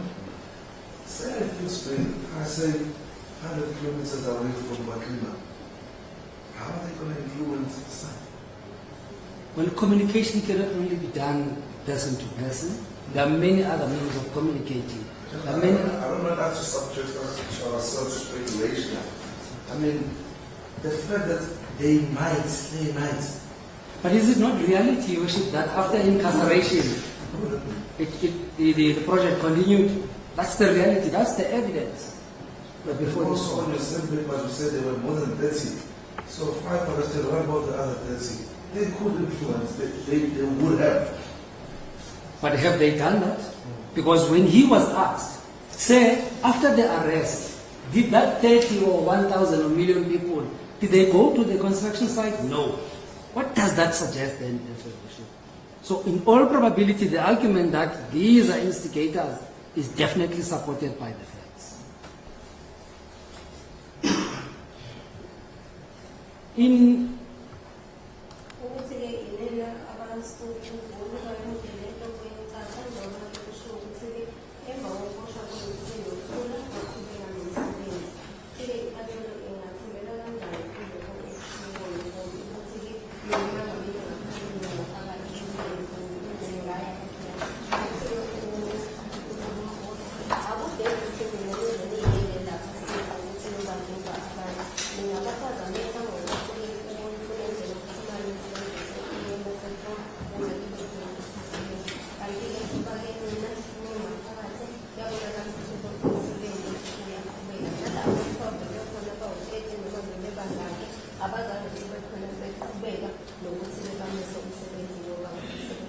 just almost at the tail end of my argument, Your Worship,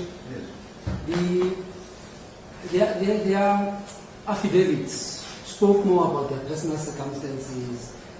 I have that responsibility, I have this responsibility, I'm taking care of elderly and all of that. But I wish to highlight the following to the court from the book titled Bail, A Practitioner's Guide, 3rd edition, written by John van der Berg. At page 152, paragraph 6 to 7, it reads, "The fact that the accused has dependents to support or business to run is of little consequence in the assessment of his bail prospects, except in as much as those factors point to the stability on his part, which reduces the risk of abscondment." So from these papers, you don't hear that what they're running business.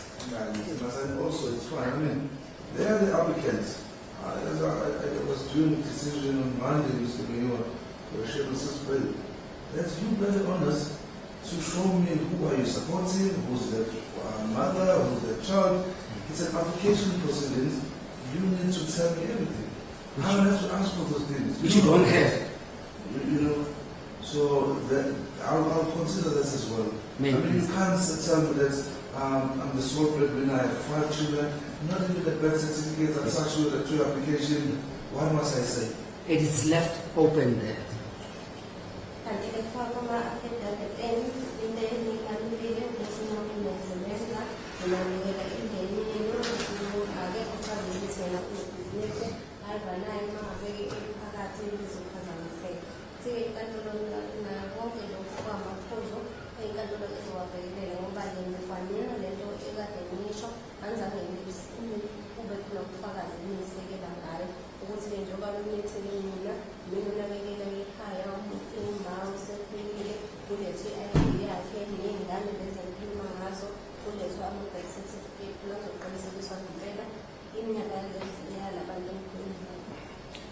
Exactly where I was going. In fact, in S versus Yanda 2000, Volume 1, SACR 237, brackets TK, as well as S versus Farmas, which is 1996, brackets 1, SACR 528, brackets T, it was stated that in Section 6011, the personal interest of the accused are clearly secondary, and the interest of society in a proper and effective administration of criminal justice system plays supreme.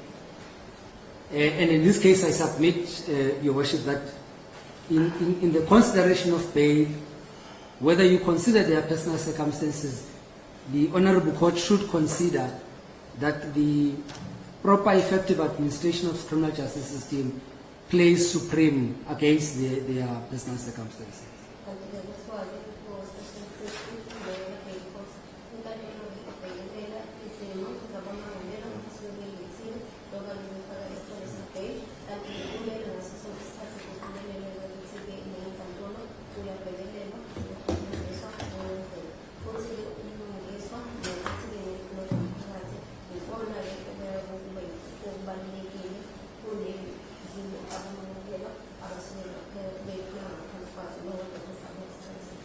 Lastly, I think I need to deal with the issue of previous convictions in respect of applicant number 2 and applicant number 4.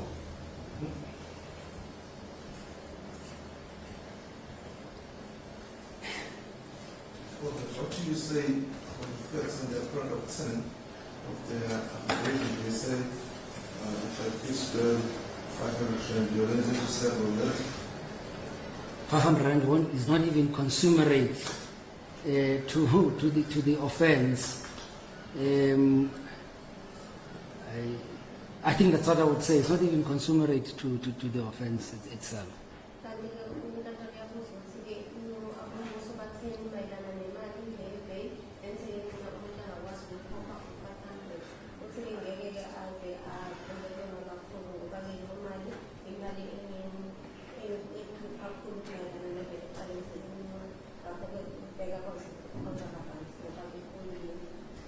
Section 6011B places an onus on the applicant before court to honestly inform the court, not only him, it says even the legal advisor, inform the court of their previous convictions.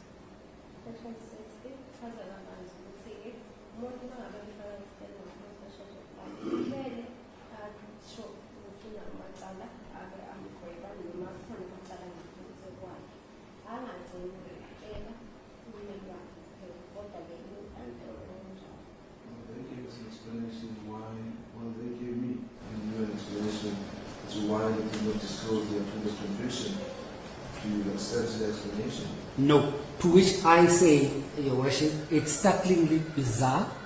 It's an afterthought, and especially if one considers in the manner in which it is crafted in their papers. It is submitted. It smacks of an afterthought, manufactured, tailored explanation in an attempt to hide their initial intent, which was to be dishonest to the Honorable Court.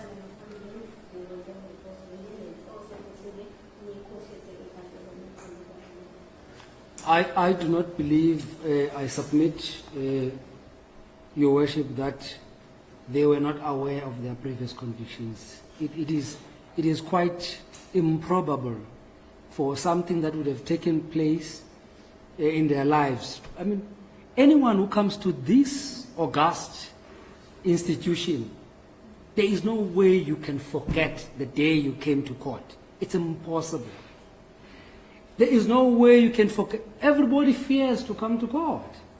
So it is impossible, rather improbable, that it must be expected that they forgot about. In fact, I think the explanation is that we went there, but I didn't think that we were convicted. But because I got a question on this charge, I was like, oh yes, I'm going home, probably I won the case. And then same thing to applicant number 2, that I'm not even going to jail, so I won the case. I think that's what I gathered. I think His Worship must examine the explanation further than that. Because their explanation proffers a plethora of explanations. And the question that I am now asking myself, which one is the Honorable Court going to take? So it's not only one reason. At one moment, in fact, they now go to a point when my learned colleague addresses of denying it, because they say the state did not prove it. So which one are you going to accept in the explanation? One, no, state did not prove the previous conviction, which is flawed. I shouldn't prove it. That is not where we're at now. They should tell us Section 6011B requires them to do so. All right, no, it happened a while ago, 28 years ago, so I've forgotten about it. Oh no, there's an issue of language. I did not understand him. The affidavit consists of more than 5 pages, and the only aspect in the use of language relates to their previous convictions. Certainly this is a lie.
This is not a minute thing, Your Worship, at all. In fact, in Yanta, as I've cited Supra, as well as the decision in Rudolph, S.O.S. Rudolph, 2010, Volume 1, SACR 262 brackets SCA, the court said that in considering this question, the court may take into account the fact that accused knowingly supplied false information at the time of his arrest or during the bail proceedings. So there was a false information supplied before this honorable court. And that, I submit, with respect, Your Worship, may lead to undermine, jeopardize the objectives of the proper functioning of the criminal justice system. And perhaps, therefore, that should also be a factor to be considered for why bail should be denied.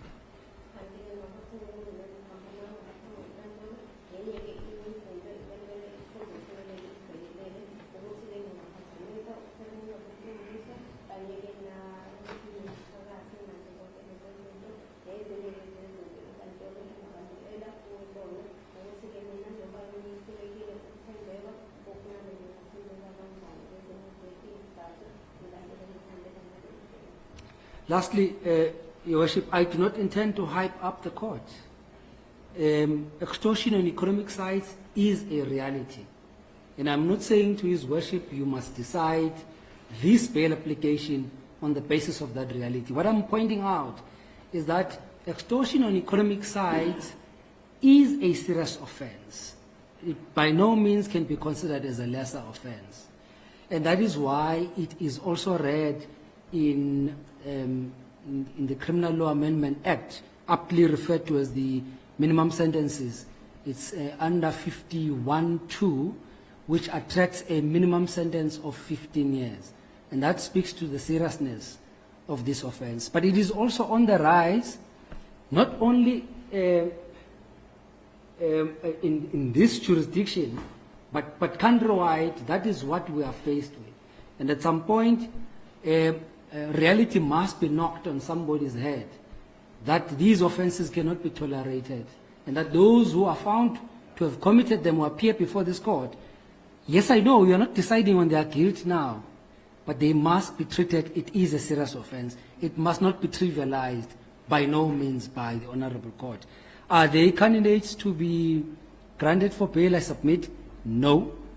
That if they are released on bail, it is likely to cause a situation where that project stops. If that project stops, people will be out of employment. If people are out of employment, that is economic calamity in our country. Nothing further. Thank you.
Yeah, I was going to say, I can't wait for lunch today. Yes. I have a meeting during lunch.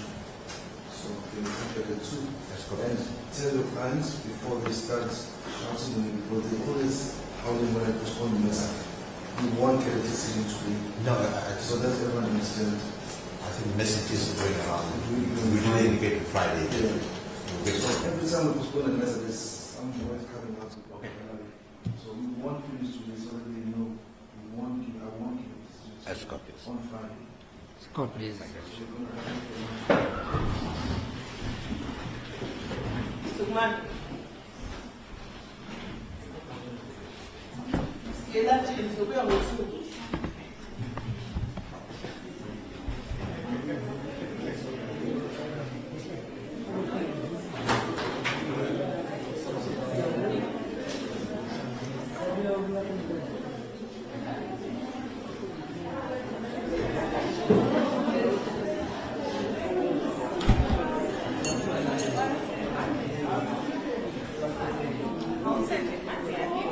I'm telling you,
And we go through that. Okay, bear with me.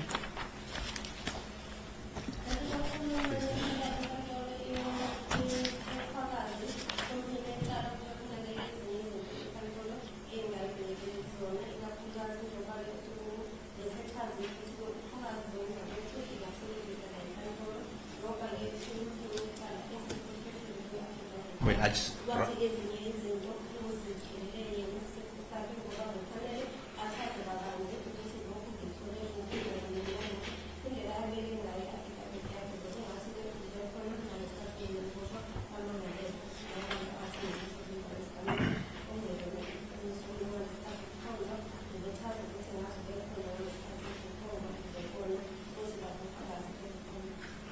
Your Worship, first of all, paragraph 6.2, which I've repeated, when he says that all protocols in terms of local employment prescripts, etc., was accepted. Under cross-examination, he says this is general knowledge, not even sourced from the complainants. And certainly with the following the requirements of tender processes and everything else, this is only unique to the actual participants in the tender process, in particular WSMG group. It's not general knowledge.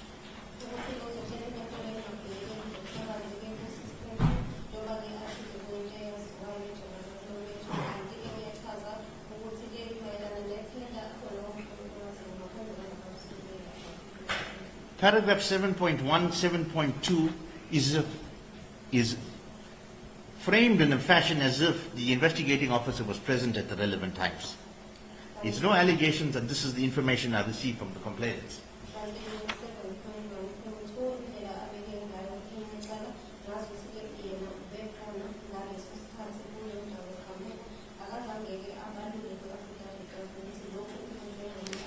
And why I raise issue with this, because his affidavit is prefixed and within the context of paragraph 3, it falls within my personal knowledge.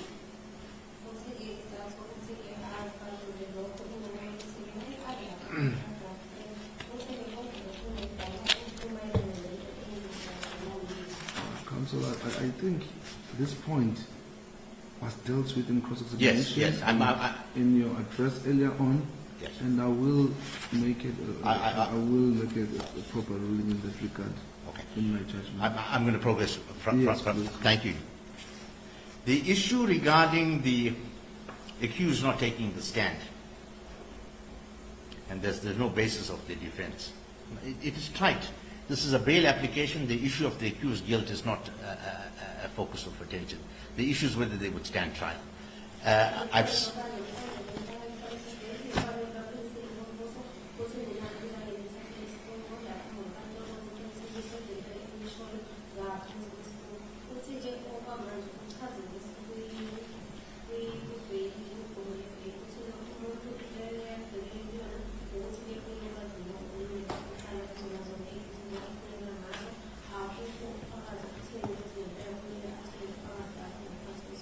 I may add that the accused version, or as per the affidavit, they said they're going to plead not guilty. They do not wish to disclose the basis of the defense at this stage, in essence because the allegations, the full extent of the allegations by the state are not known to them. Is their right?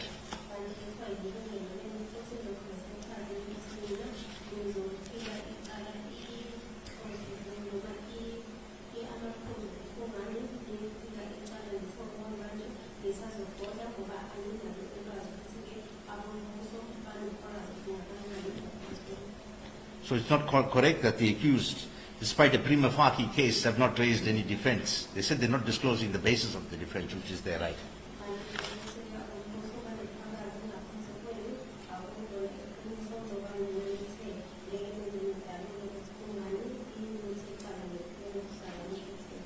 It's interesting in the case that I've cited, which I will, as promised, hand into the court, the Tishani case versus the state, where the court, the appeal court actually found that the magistrate misdirected himself by drawing an adverse inference on the fact that the accused said he's pleading not guilty but did not take the stand to disclose any aspect of his defense.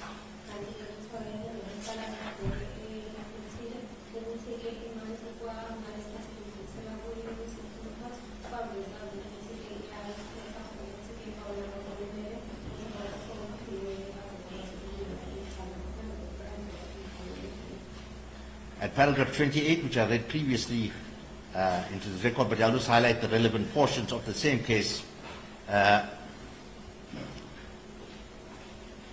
He indicated that he was not going to tender a plea of not he indicated that he was going to tender a plea of not guilty at the trial.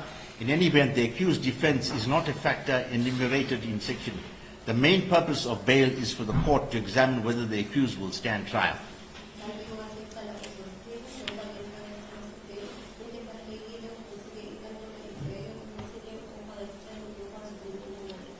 At page 30, at paragraph 31 of that case, where the court was placing reliance on the cases, my learned friend also made mention of S versus Dlamini, S versus Gladla, or sorry, he made mention of S versus Dlamini, but it's together with other cases which were dealt with simultaneously by the Constitutional Court under citation 1999, volume 4.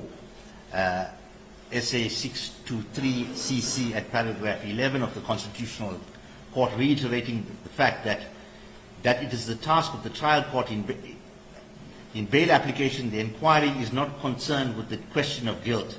That is the task of the trial court.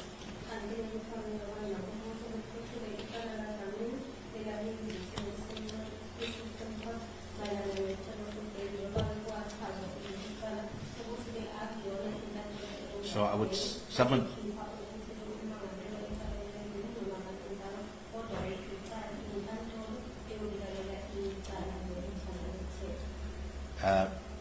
That should pay to my learned friend's submission, contention that an adverse inference should be drawn from the accused failure to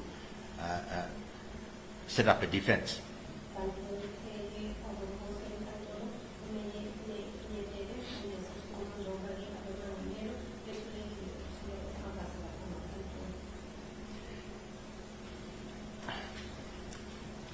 My learned friend's contention that the issue of the presumption of innocence is only relative to the trial is correct.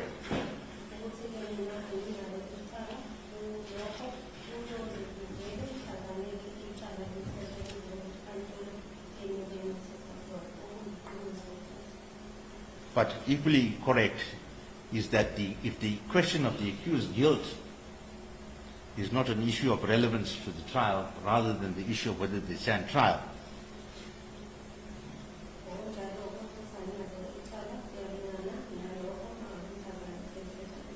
it in a very indirect way confirms that you cannot start off with the assumption that the accused are guilty, and you make the point of reference being the incidents being on the 22nd and 23rd as the offense in which they threatened the complainants as the basis to draw your conclusion that they would interfere with the witnesses.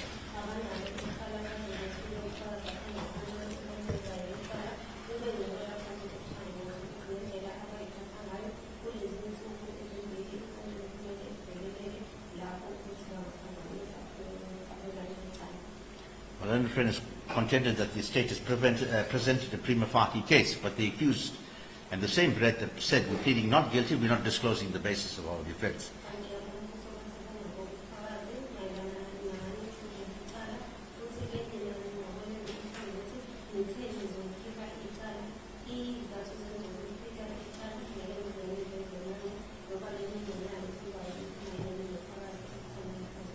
But how do you assess the level of the state's case and say it's a prima facie case when their founding affidavit is extremely problematic, which includes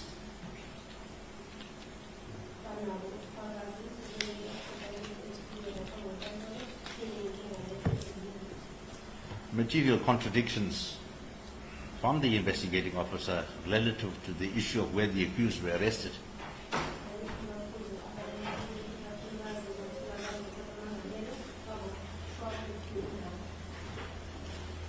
I would submit that stating your prima facie case based on hearsay evidence, which we don't know because of the uncertainty in way the affidavit has been formulated, you cannot reach the conclusion that there is a prima facie case on any level.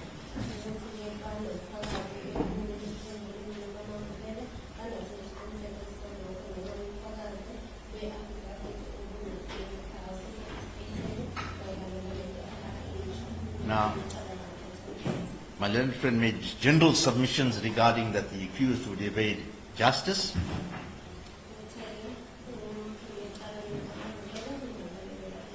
I think the court would pay to that in terms that these were generalized assumptions.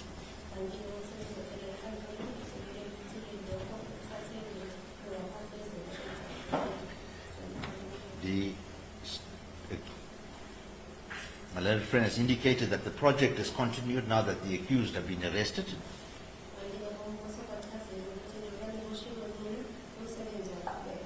And that they were the ringleaders. But none of this emerges even from the affidavit of the Warrant Officer Malapu. They were not termed as the ringleaders. In fact, in his own words, they are applicants and the co-perpetrators, being that there were other people that were equally guilty, if you could put it that way, or equal participation in the offense. If you don't cover that in oral evidence when you took the stand, you was under oath. Well, covered what, Your Worship? That's the project is proceeding. Well, if the project is proceeding, now I will get to that, Your Worship. I'm talking about the ringleader story.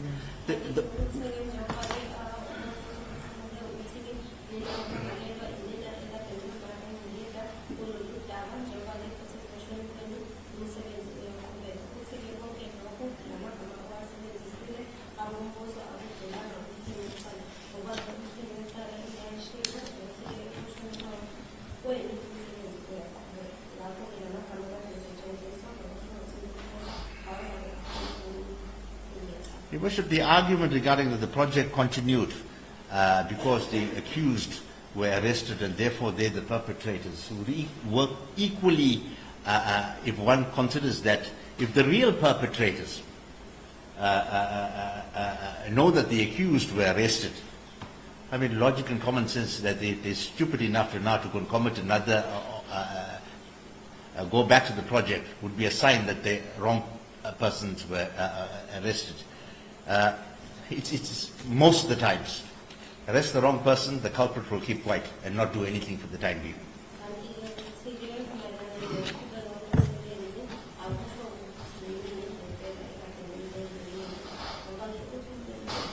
And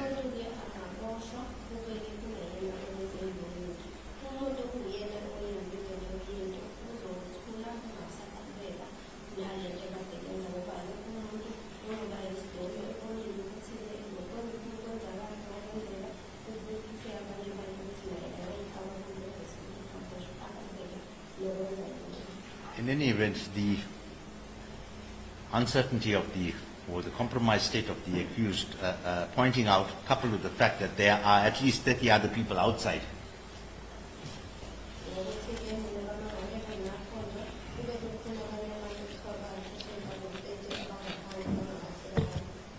would mean that even if the innocent or guilty, the accused, effect of any if the accused are innocent, that the real perpetrators would not go back to the thing, to the crime scene.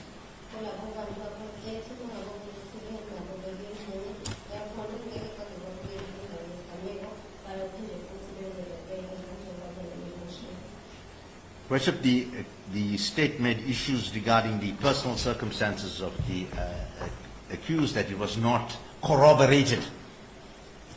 Now that's the difference between saying I paid, for instance, and I produced a receipt, hypothetically. But the fact that the accused's personal circumstances have not been challenged, that they are primary caregivers to certain family members, and that's the full stop, because the state has not challenged that in any way.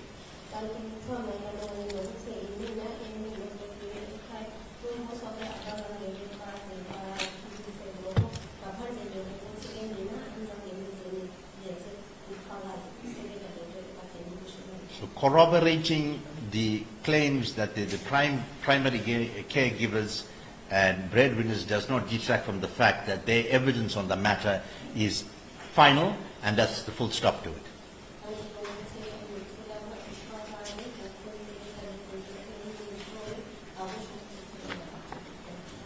The issue of the accused, particularly accused number 2 and number 4's previous convictions.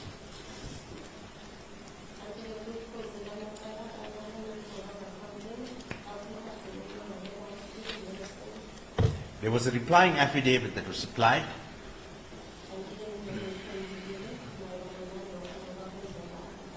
And the sum total of the state's response to that affidavit was that they had no comment by Malapa, and the state didn't take that matter any further.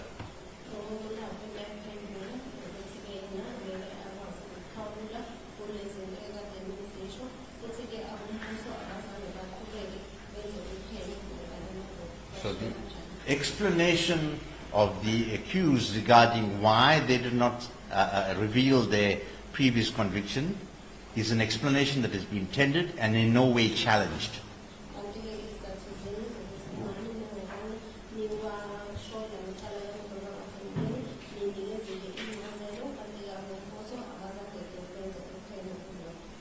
That's the only version the court has got.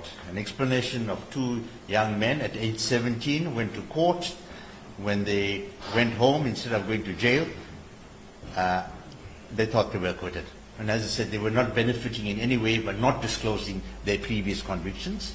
And therefore, this validates, the bona fides of them not disclosing it in the circumstances described.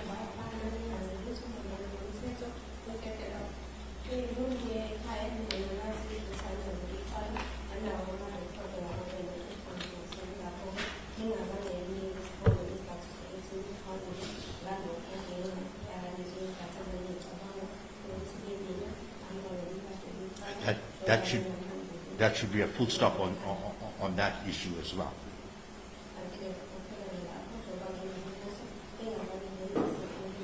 My learned friend submitted that the explanation was inherently improbable.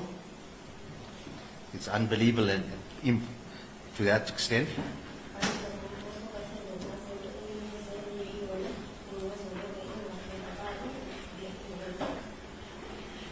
Your Worship, does not alter the fact they tendered an explanation and it's not been challenged.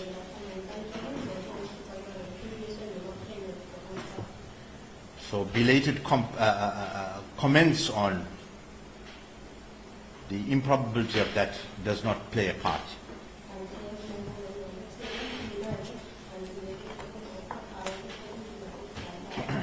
There's certainly nothing so far-fetched in the explanation tendered that this court can reject it.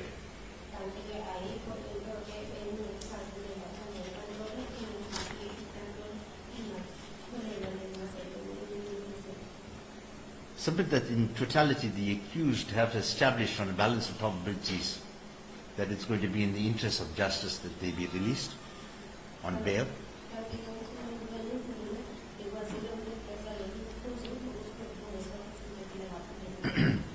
I may add that the accused indicated that they were not going to interfere with any state witnesses.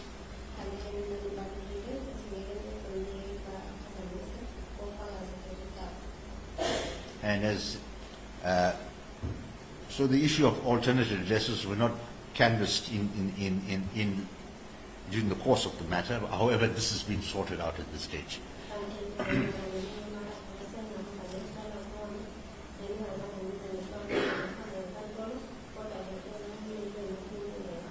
Your Worship, the accused have furnished me with certain alternate addresses. They have not contacted the family members, but I've spoken to my learned friend, and together with the investigating officer the list would be provided to the investigating officer. To expedite the matter, the accused would be kept, as I understand it, at the Hammersdale police station to have accessibility for the investigating officer to verify those addresses. Where are these addresses? Your Worship, one is in Howick West, one is in Changa, two in Changa, one is near Lion Park. Yeah. And one is in Caterage. Caterage? Yeah. Caterage in by China, is it the same area? You see, the one in Howick, I may consider Howick is far. Your Worship, as it was a list that was done under pressure, we can look at it. Give the investigating officer further possible addresses. But as I indicated, that the investigating officer says that he will keep them and arrange for them to keep at a police station that is near, so he can do the running around before You have Friday. to be fair to the investigating officer Yeah. as well. Yeah. If you can provide him with whatever you need to provide him today, Yeah. and then he takes it from there. Yeah. No. I will give him certain. All right. Thank Do you. you Your have Worship. anything further? Nothing further. Thank you. Your Worship. Mr. Mata? Then,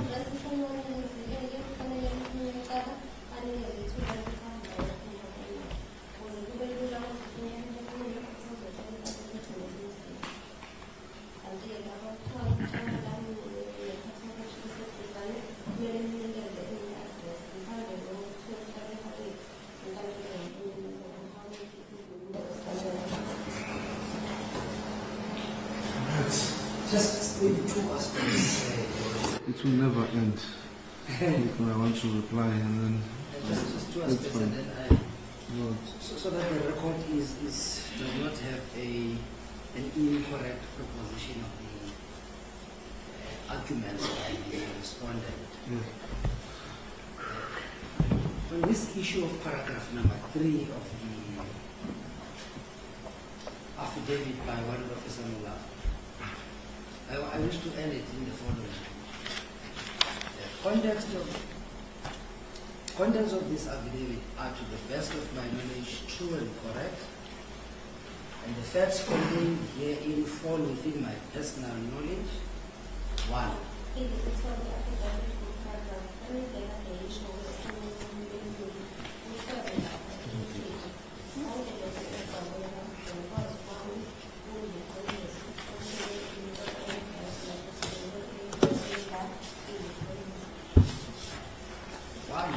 By that, it's information that he is now aware of, as he has been informed by the witnesses. That's what that means.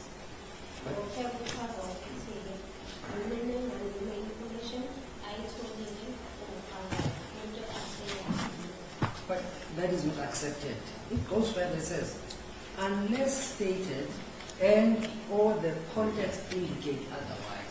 Now, what is the context of this affidavit? It is done in the process of bail application. And I submit, Your Worship, that is how you should read the meaning of that.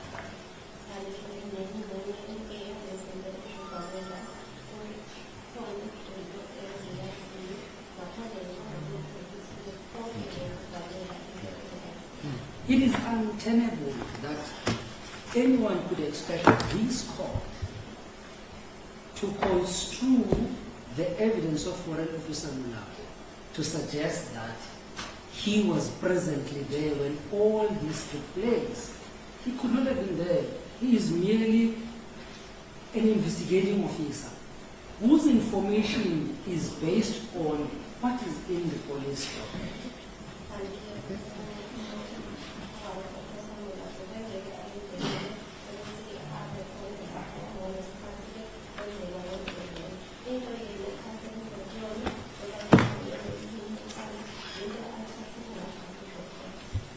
I did not say to this court, second issue, I did not say, well, the accused, rather the applicants, was supposed to or did not put up a defense.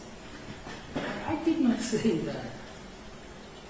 I said the case of Matebula, and I invite my little colleague to go and read that case. Matebula's case says, when you attack the strength of the state case, the next step that you need to do as an applicant, show to the court that you will be convicted. It's not me. It's not because I love to say these things. That's what the law says. So when I raised this, I wasn't saying you must put up a defense. I'm not saying that. I'm saying when you start to poke the evidence of the strength of the state case, the applicant needs to do more. That's what I was saying. It's there, it's the law.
Lastly, as I sit down, Your Worship, it is misleading to say to this court, Warrant Officer Mdntv said his evidence is of general knowledge. It's misleading. There was a specific question that he was asked, which related to whether he personally experienced the issue of floods, because this was coming from the background of the issue of floods. And then he, in his reply, he then said, well, the fact that KwaZulu-Natal and the countrywide faced floods or heavy rains, and as a result there were damage to infrastructure, is a matter of general knowledge. That's what he said. It related to that. So the argument that his version now, or his evidence, moved from personal to general knowledge is misleading. Thank you, Worship, for that.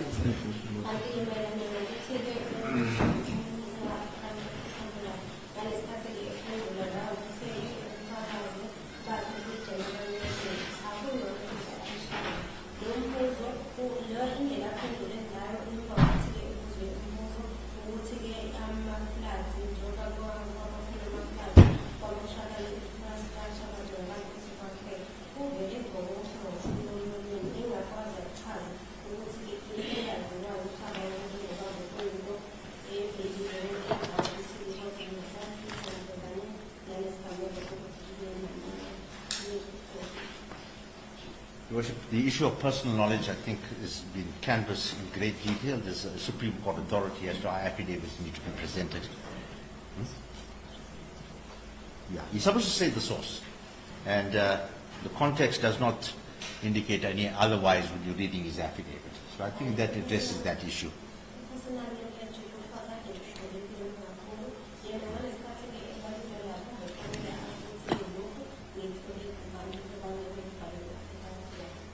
The accused had stated categorically they did not wish to disclose the basis of the defense, and that's the end of the matter. But however, what was attacked and what was shown lacking was the state's case in a number of occasions, including the pointing out where it occurred and who was involved.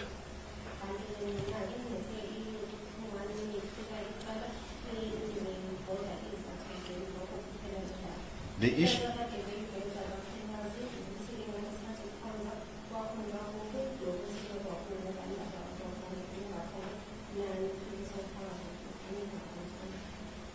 My question to warrant officer Molapa was very specific and it related to specifically the issue of the protocols that were followed. And his response was it was general knowledge. It wasn't general knowledge about the issues regarding the rain and the floods and everything else.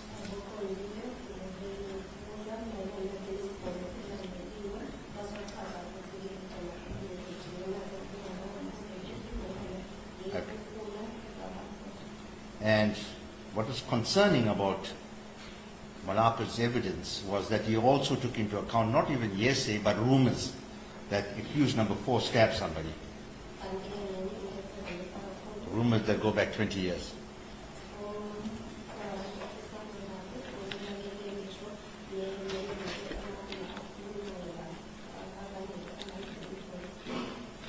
So, in conclusion, at the end of the day, you present your affidavit in the wrong fashion. It cannot be remedied.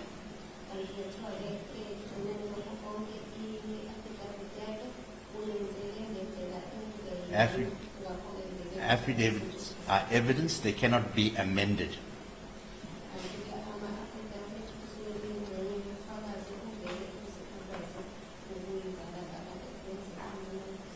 Nor can they be amplified or any incorrect aspects be rectified if you take the stand. What it does, as I pointed out on the last occasion, it proves that you're a liar. I have no further request. Thank you very much.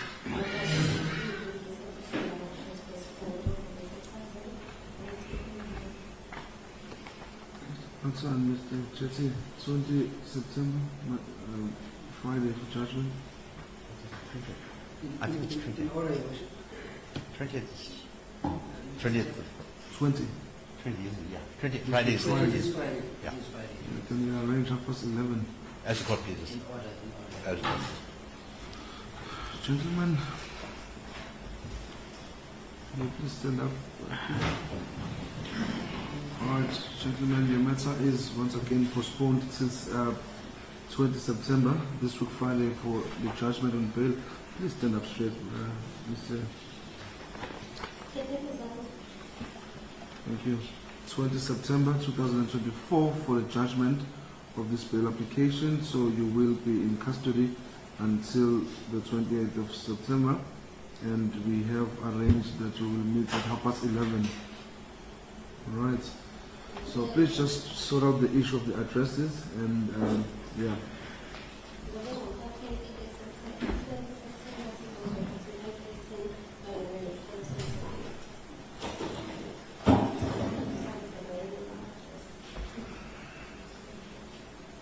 Your Worship, if you may just request further that the detention warrant to indicate Mpumalanga police station. Well, that's a problem because,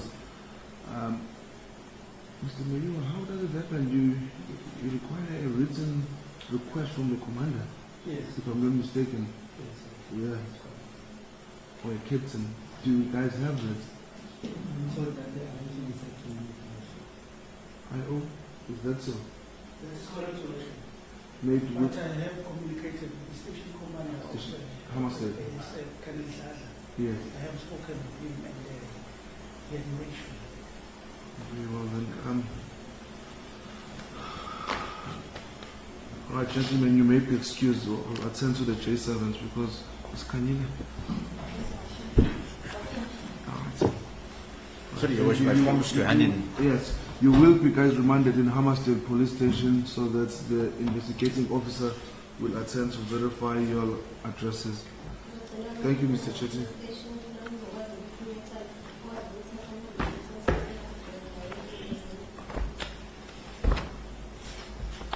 Do you guys understand? Any questions?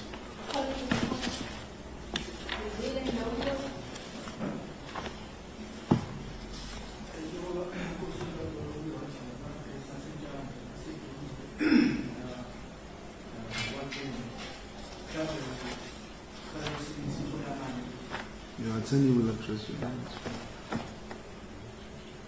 right.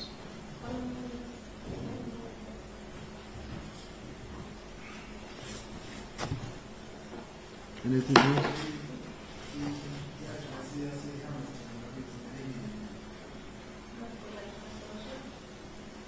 See, I need those addresses to consider my decision. I'm not saying I'm going to fix bail or refuse bail.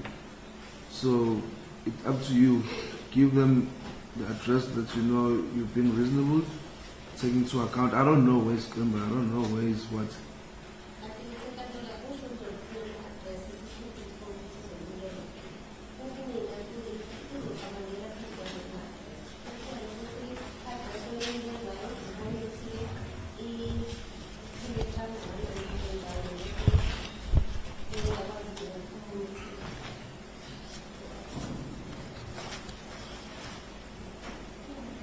Thank you. You may be excused then.